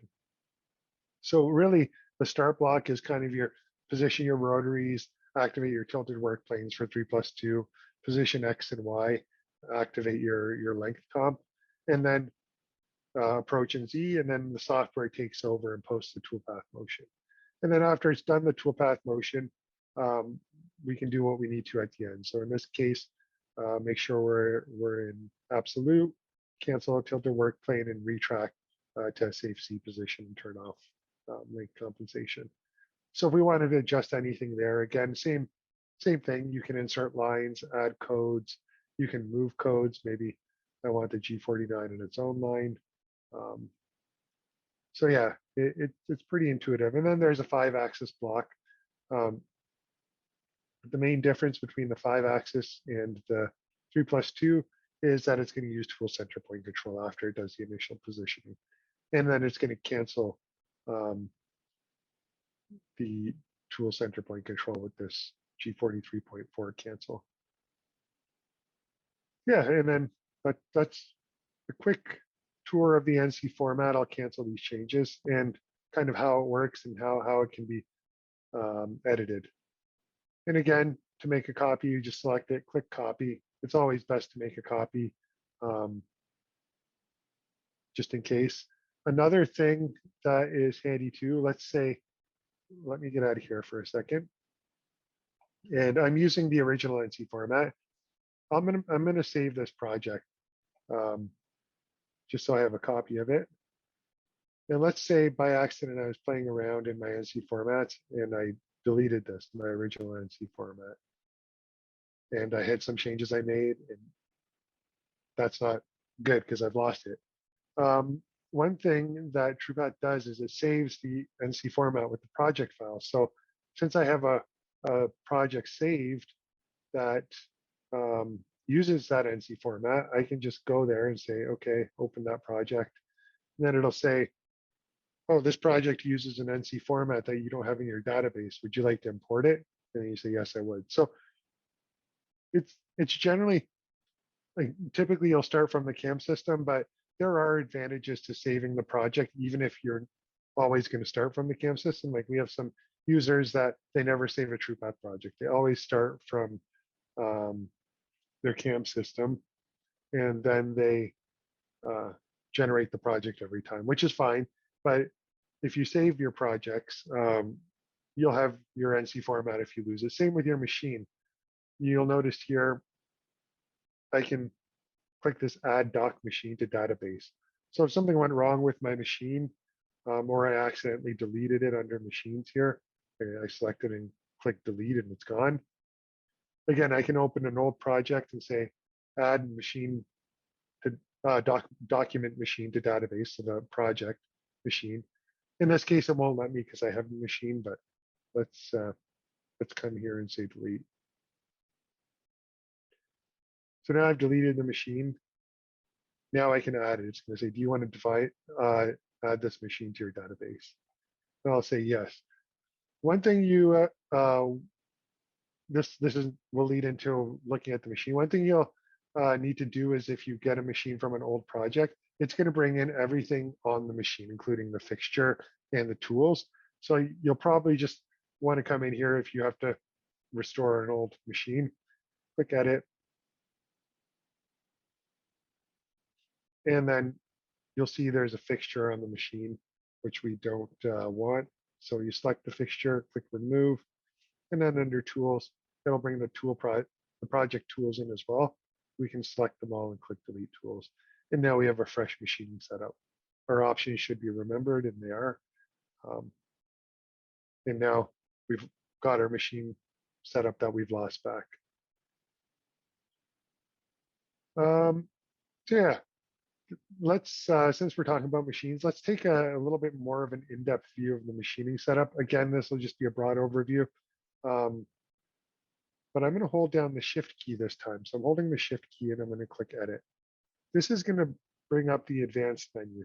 And you'll see this in some of the videos in the Autodesk Knowledge Network. But when you enter in advanced mode, there are some things you can change that affect the simulation. So unless you're following a set of steps, oh, actually, this is another thing that gets brought in, the G-code CS, yes. So we want to set that back to 0 as well. It'll get updated with our project when we bring in our project anyways, but we'll just 0 it out while we're in here.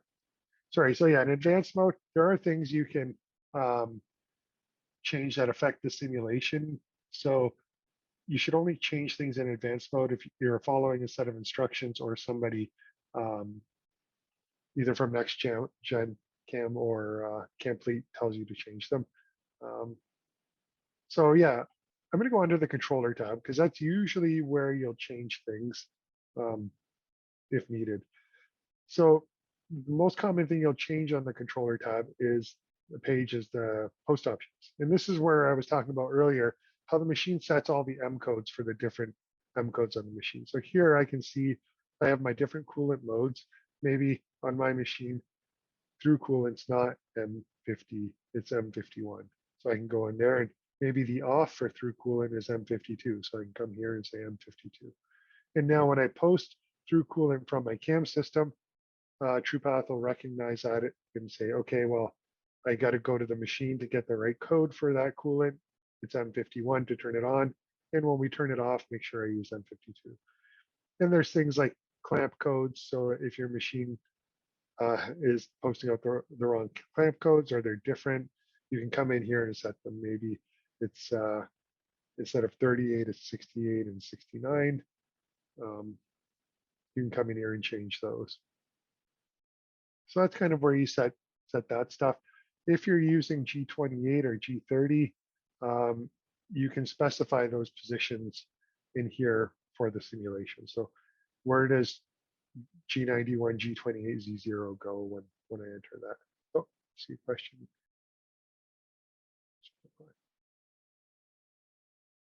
Okay, Cimatron, we are working with them currently on a plugin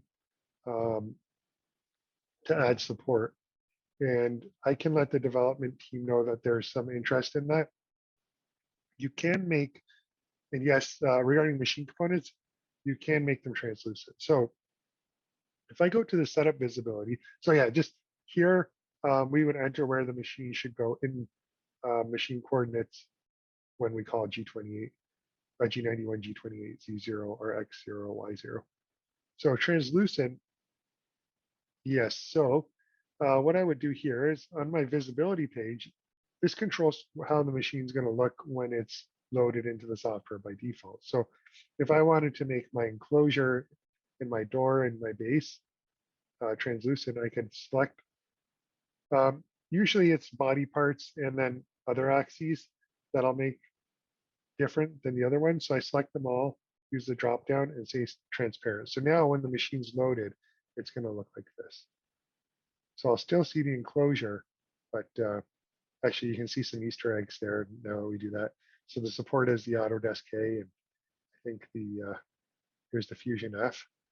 So, but yeah, so you can make them under the setup visibility tab in the machining setup. You can change how the machine loads. And if you're finding you're hiding them all the time, you can do the same thing.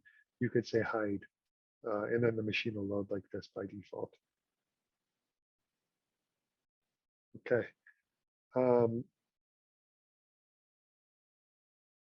So yeah, again, on the controller page, really the post options tab is the one that you're going to change things on most frequently. Under the table tab, if you have a bolt-on table on your machine, you can position it using that. Axes, you can change the axes limits. We set the machines with the nominal axis limits from the builder. So if your machine varies a little bit, you can come in here and edit those. Or you can ask us for help editing these. This will control things like where the machine goes on a machine position move. So your G53, Z0 and Fanuc, or M91 and Heidenhain and SUPA for Siemens.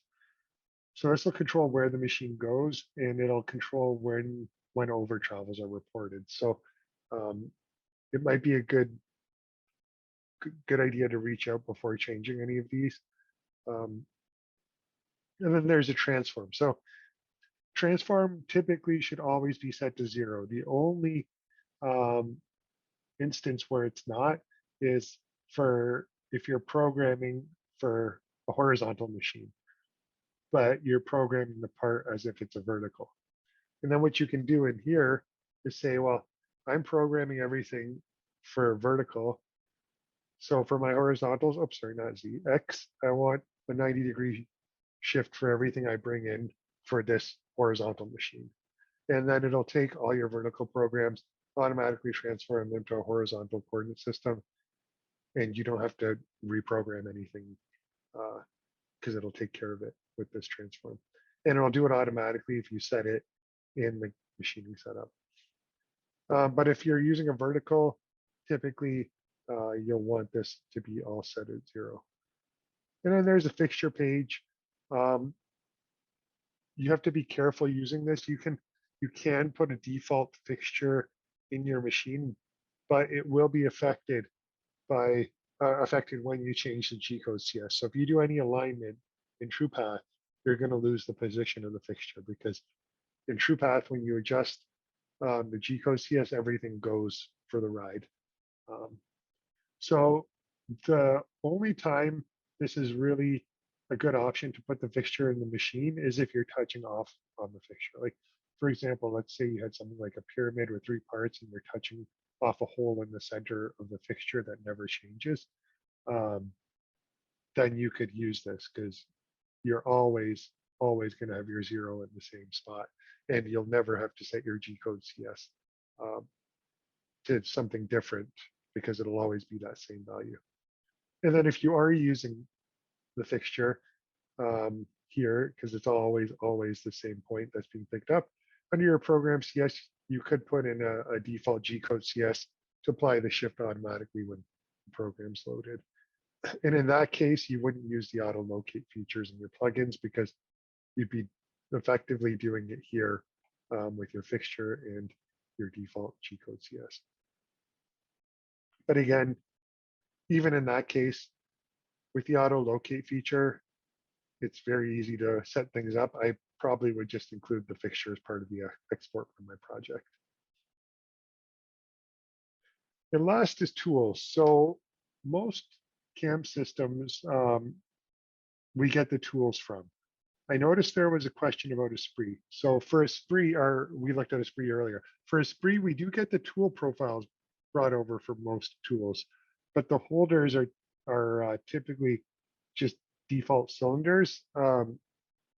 So you might need to create holders, the holder library in TruePath for if you're using Esprit. And I'll go through holder creation quickly. So yeah, we can create a holder or a tool assembly by clicking this create button. And this is going to open up a window that's going to ask me to create a tool assembly.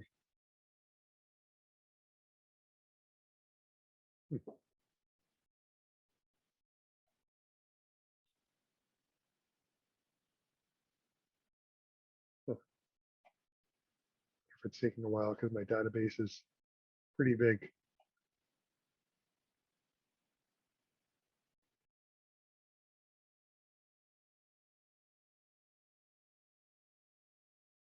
There it goes. Okay, so it's going to open up this window here. And if you want to create a whole assembly, like holder and cutter, you can leave this checked, but really we just want to get a holder, because our tool profiles are going to come through. So then after you select what you want to create, you give it a name. So I'll stick with my theme. So I'll say my holder, and then there's a machine side, which is what plugs into the spindle, and I think it includes the flange.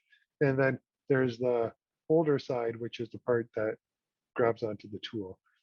We're going to make solid holders here, so it really doesn't matter, because we're just going to use one solid for the whole holder, but we still need to give these names. Tool side, and then we select the type as solid. And this is the best way to make a holder. Just download the solid for the holder from the manufacturer site. It needs to be in either STL or IGES format. So then I go ahead and click OK. And all this is going to do is add the holder to my database. Oh, already being used. Okay, my holder one. My holder one. I guess I've done this before. Okay, so now I have my holder one, and it's showing me the holder, and I assigned a tool side and a holder side. And I just need to define the geometry for one of those sides. So I'm going to use this drop-down menu to go to the tool side solid adapters. And then I see my holder one. And if I can't find it, I can search here. And then there it is. So I select it. There's nothing in the 3D preview yet because I haven't selected geometry. So I'm going to click edit. and it says double click to select geometry. So at this point, I can select an STL or IGES. I don't have a holder handy, so I'll just use something from here. I'll just use the part, and it's a metric. And IGES is nice for holders. It'll ask you to convert when to polygon, you can click yes. The reason IGES is nice is it doesn't give these triangulated lines that are used to make the geometry. So I bring that in, and then generally you want the face of the holder. So the bottom of my holder really should be at X0, Y0, Z0. This is just going to present a few problems when we go to use it. But yeah, there's also a page on the Autodesk Knowledge Network that tells you how to set it up in CAD and create the holder, basically what we're doing. And then you put the shift for the length of the holder sticking out of the spindle. So we could just make up a value here. And you'll see if we had the face of the spindle aligned, it would have stuck it, or sorry, the holder aligned with the spindle face, it would have stuck it out 50 millimeters. And then once you're done, you just click edit to apply the changes and then close. And when we create our project, so let me go to the new project wizard again. In this case, we'd be using the new project wizard because we're not using a plugin. I do not want to autocomplete, and I'll click import.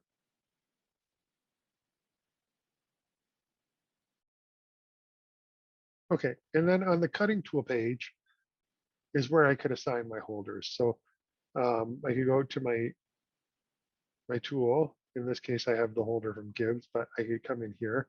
I could find my holder. Then it'll show me a preview of the new holder, and I can click OK. And now you can see that it has that extension, that length of 50 we added from the holder. And then the extension length will need to be set. So put something like 75. This isn't a real holder and it wasn't positioned properly, but if you had it positioned at the face here and you set the extension length to the actual extension length, it would stick the tool out as required. So that's how you create holders and use them. And the last kind of thing, that's kind of it for resources. Again, it's very, very rare that you have to create tools. Even for CAM systems, we don't have plugins. A lot of the standard tools are represented in the apt or CL file. It's more common that you have to create holders, which we just covered. So yeah, that's kind of it about resources, a quick overview of the NC format, how it works, the different events in it, how you can edit it, drag things around, drop codes in. Quick overview of the machine. So you can, we looked at like setting visibility. We looked at setting that default NC format earlier. If you click the edit button when you're holding the shift key, it brings up a bunch of different menus. The main one there is the controller page and the post options tab where you can set your M codes. Again, when you're in advanced mode, unless you're following instructions from the AKN or working with somebody supporting you on the CAMplete TruePath product, you have to be careful because you can affect the simulation in a way that the simulation won't move the same way the machine will. So again, only go and edit advanced mode if you're following instructions or somebody's helping you. I'll cover a few more things in the software that don't really deal too much with the workflow, but they can be helpful. So if you ever get things messed up, like maybe you move this over here and it just, yeah, things went haywire and you want them to get back, you can just click this reset panes button, and it'll bring it back to how it was when it was installed. And that's in the Manage tab here. If you ever need help with the project or you need to send files for support, there's this create project tip. So let me get a project going here. I'll open that CS4 back up. And you have to save the project first. So this project is saved, but you can do that by just clicking here and entering a name for the project. once you save the project, you can click this Create Project Zip, and you can. Oops, I got caps lock on. You can enter your information here. And I can say CAMplete, and you can choose what files to send. So at the bottom here, it's gonna grab the project file, all of the files used to create the project, your machining setup, and your NC format database. It depends how big your project is. You might have to transfer it through a file transfer system. If the machining setup's big and the databases are big, you can uncheck those.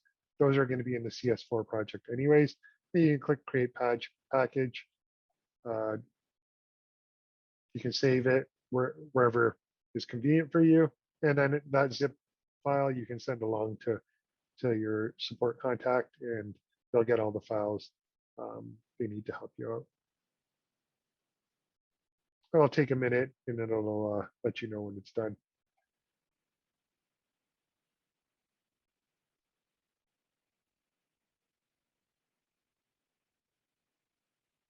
Oh, it might be trying to launch my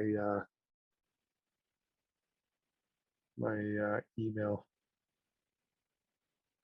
I should be.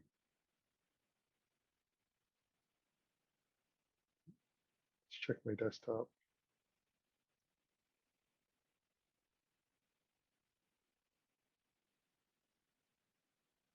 Yeah, there it is. Okay. Yeah, so it's made the project. Yeah. I'll show you some other kind of bells and whistles that are kind of beyond the standard workflow. So one thing you can do is you can control. So we looked at the NC format and controlling the global tilt preferences based on the travel limits of your tilt axis.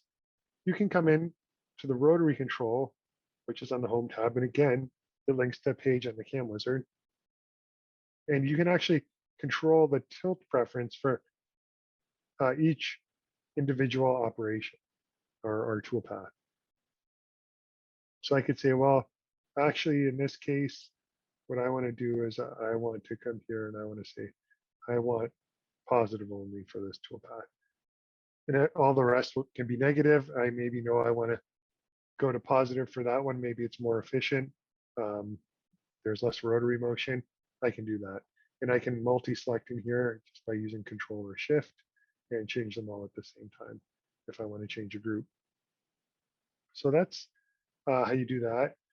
There's, if you're cutting in top, so no tilt, no rotary motion, there's this rotary control feature. So this would be a vector of 0, 0, 1 or A0, B0, C0, 3+2 cutting, so 3-axis cutting. You can come in here and you can actually specify a C-axis angle. So maybe you have a machine that can't cross center very easily or very far. You have a feature that's cross center, and you're saying it would be great if I could rotate that 180 degrees to reach the feature. Well, you can. So you come in here, set angle, type in the angle, and then click finish. Again, it's only A0, B0, C0. And now that toolpath is going to rotate C 180 degrees. Now it's going to start cutting in the quadrant you want it to cut in, as opposed to starting at the front and moving back. So now it's going to start at the back and move forward.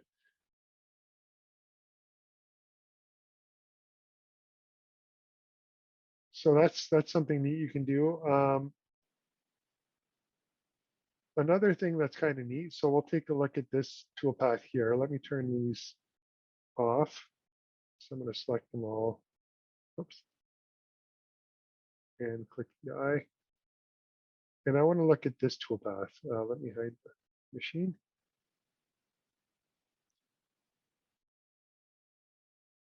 So what I'm going to do here, pick that up as 5-axis.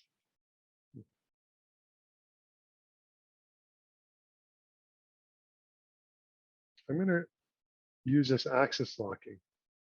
Let me just take a quick look here.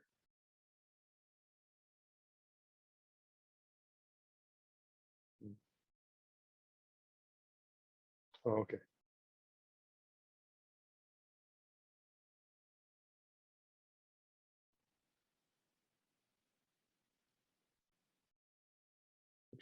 Oh yeah, okay, I know what to do. Yeah, let me just create a fresh project. It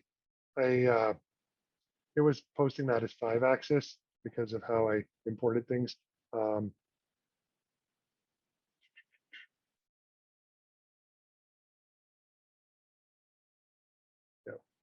Okay, let me create a fresh project here. I had a preference on. I'll show you what happened there in the PowerMill project after I get this going. And this is a preference that's on by default, but I had it set differently.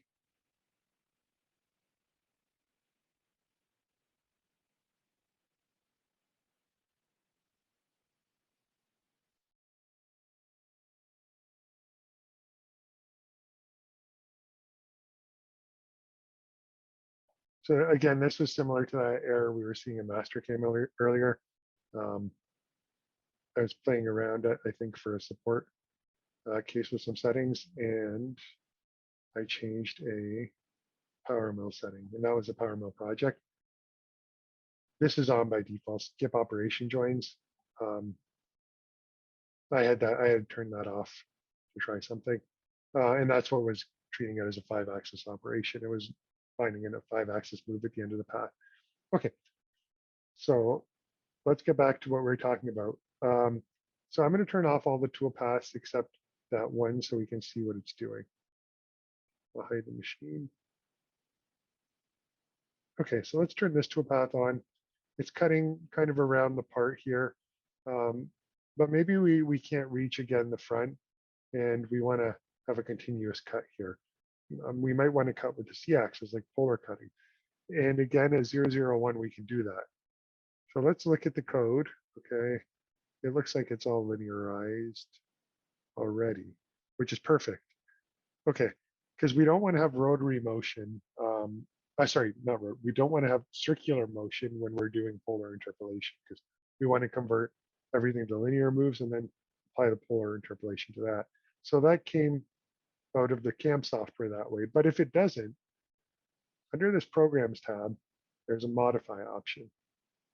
If I click that, it'll pick the operations that are selected, in this case, just one.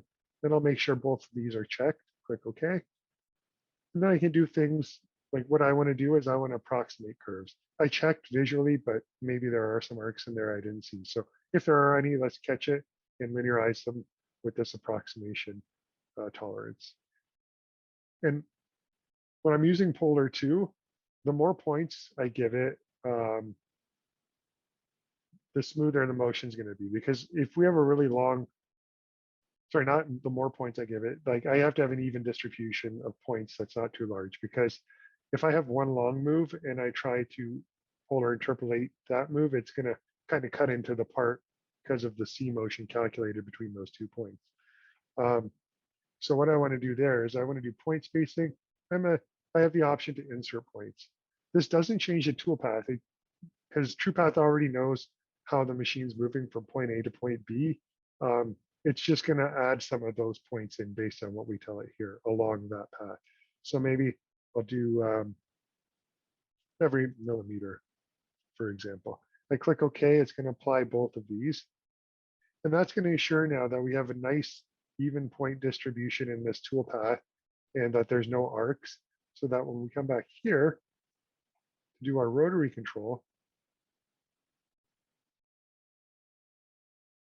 again, A0, B0, C0, we can select where we want to cut. So do we want to cut in Y positive, locking X at 0? In that case, we're going to substitute all the X's with C motion. Or we can cut in Y negative, X positive, or X negative. So let's stay to the back of the machine, Y positive, and then click Finish. It's going to repost the code. Now, if I look at the code, oh, I forgot to click Do Not Apply to Rapids, but you'll see there's all this C motion. So if I run this program or this toolpath, in the simulation with distance mode so we can see it. Now we're going to cut with C-axis. And this is within TruePath itself. So whether the CAM system has polar cutting or not, you can do it in here.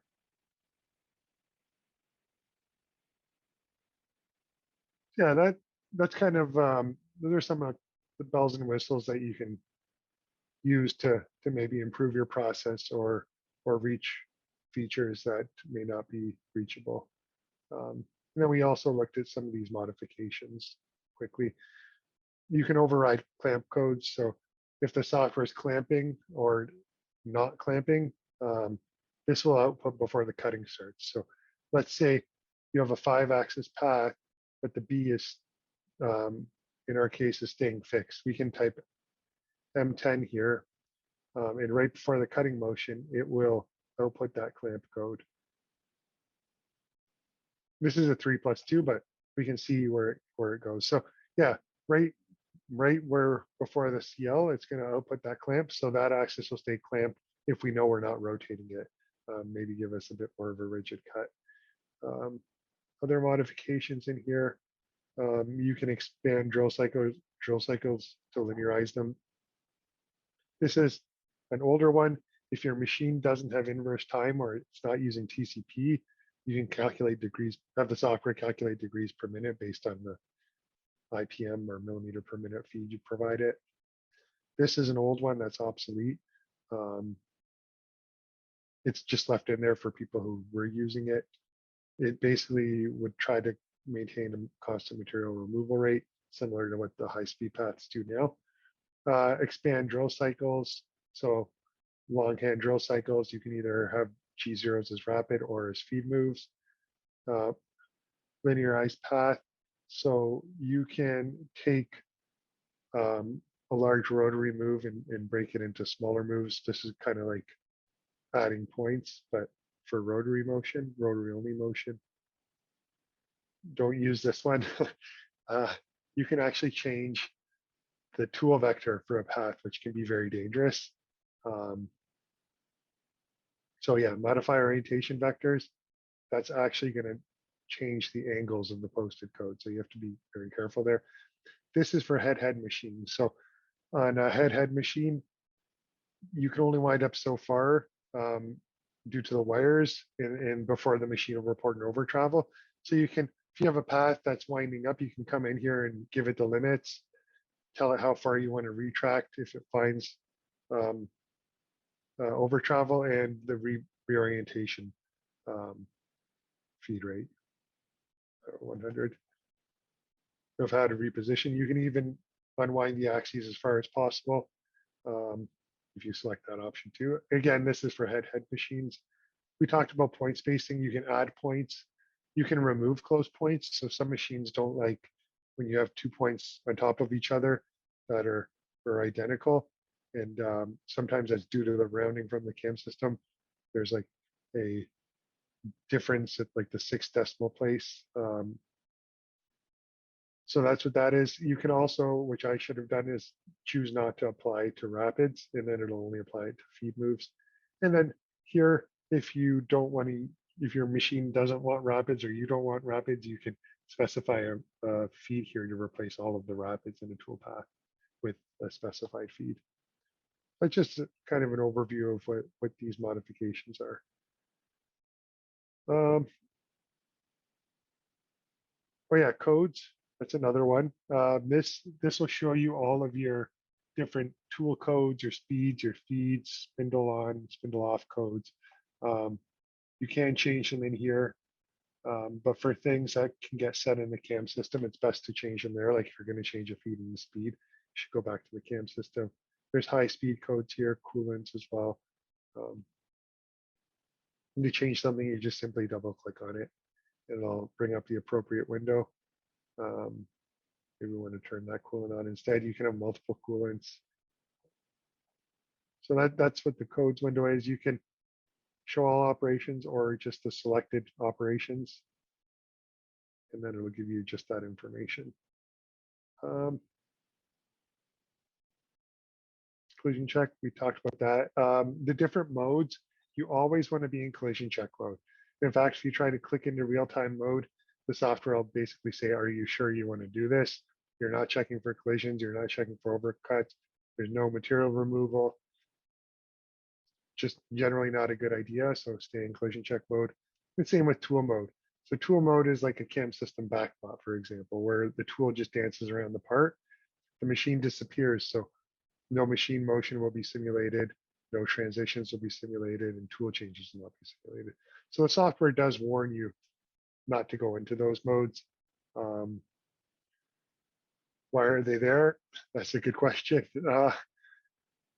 The real-time mode, if you're 100% confident that the program has no collisions and maybe you're just showing it at a trade show or you're presenting it or something, then you can go to real-time mode, confident that there's no collisions.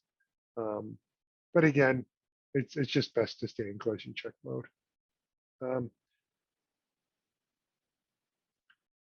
Simulation view, there's some things that you can use to lock on different features for when you're controlling your rotation and your panning. So to pan, you hold the shift key.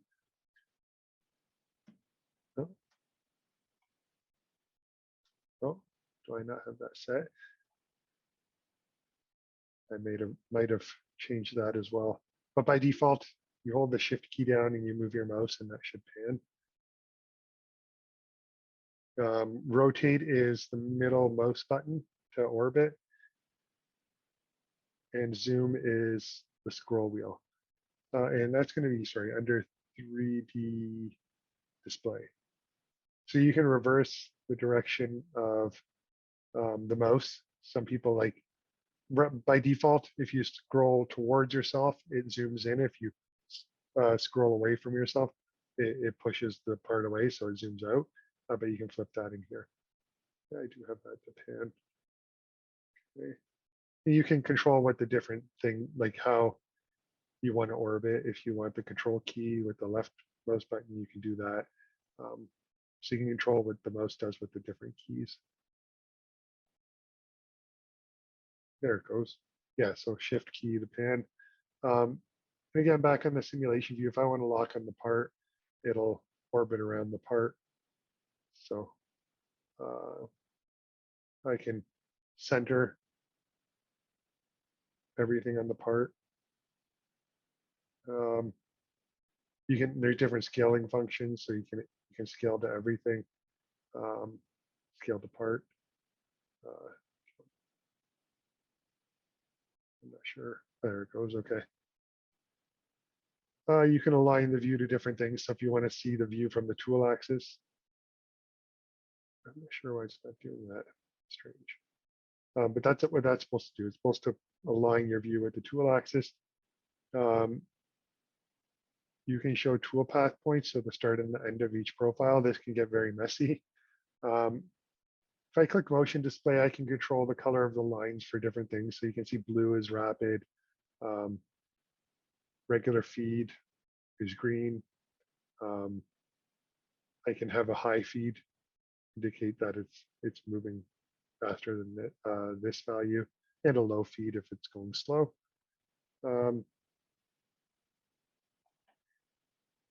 This button here, these buttons here, they take away from the table and add to the table. Same with the spindle. So you can build up what you want to see.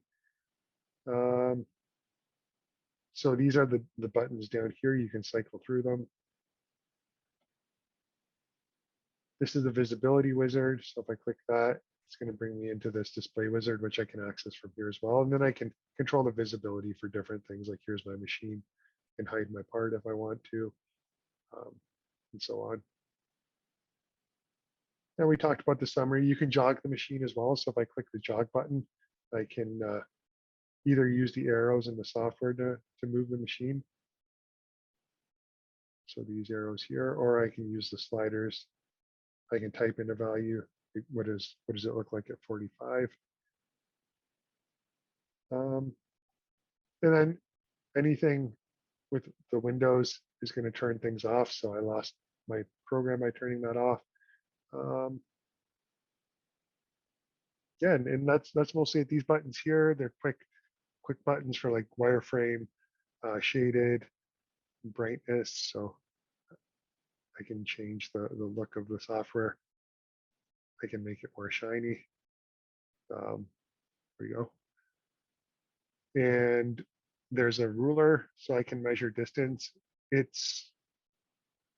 picking's not the greatest. It picks best on vertices. But if you're measuring a width, like say I want to know the width of the table, for example, I'd use a surface point and just pick a point on the top.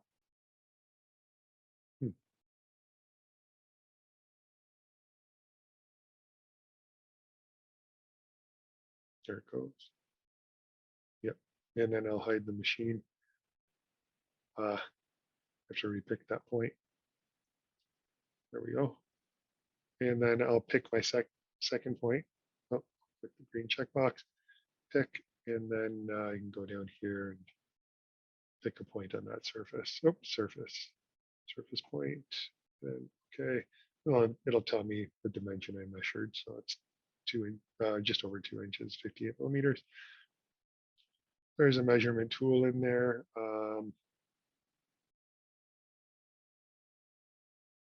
think that's pretty much it. We covered all of this stuff for the most part. Yeah, change machine. If you have multiple machines, you can have a project on one machine and maybe that machine's not available. You can go on the different machine, select it, click keep current fixture. As long as you have the default NC format set in the machining setup, which you should do every time you install a machine, or you get a new new NC format, make it the default for the machine. Click select, it'll load that project on the machine. It's going to reset the edit datums. In this case, we had, I believe we set that in the machining setup. We'll see where it ends after it, where it ends up after it posts. Okay, so it was set in the machine setup to be 170. But typically what'll happen is this will go back to 0. And the only thing you'll have to do after you change the machine is either align the geometry or reset those values.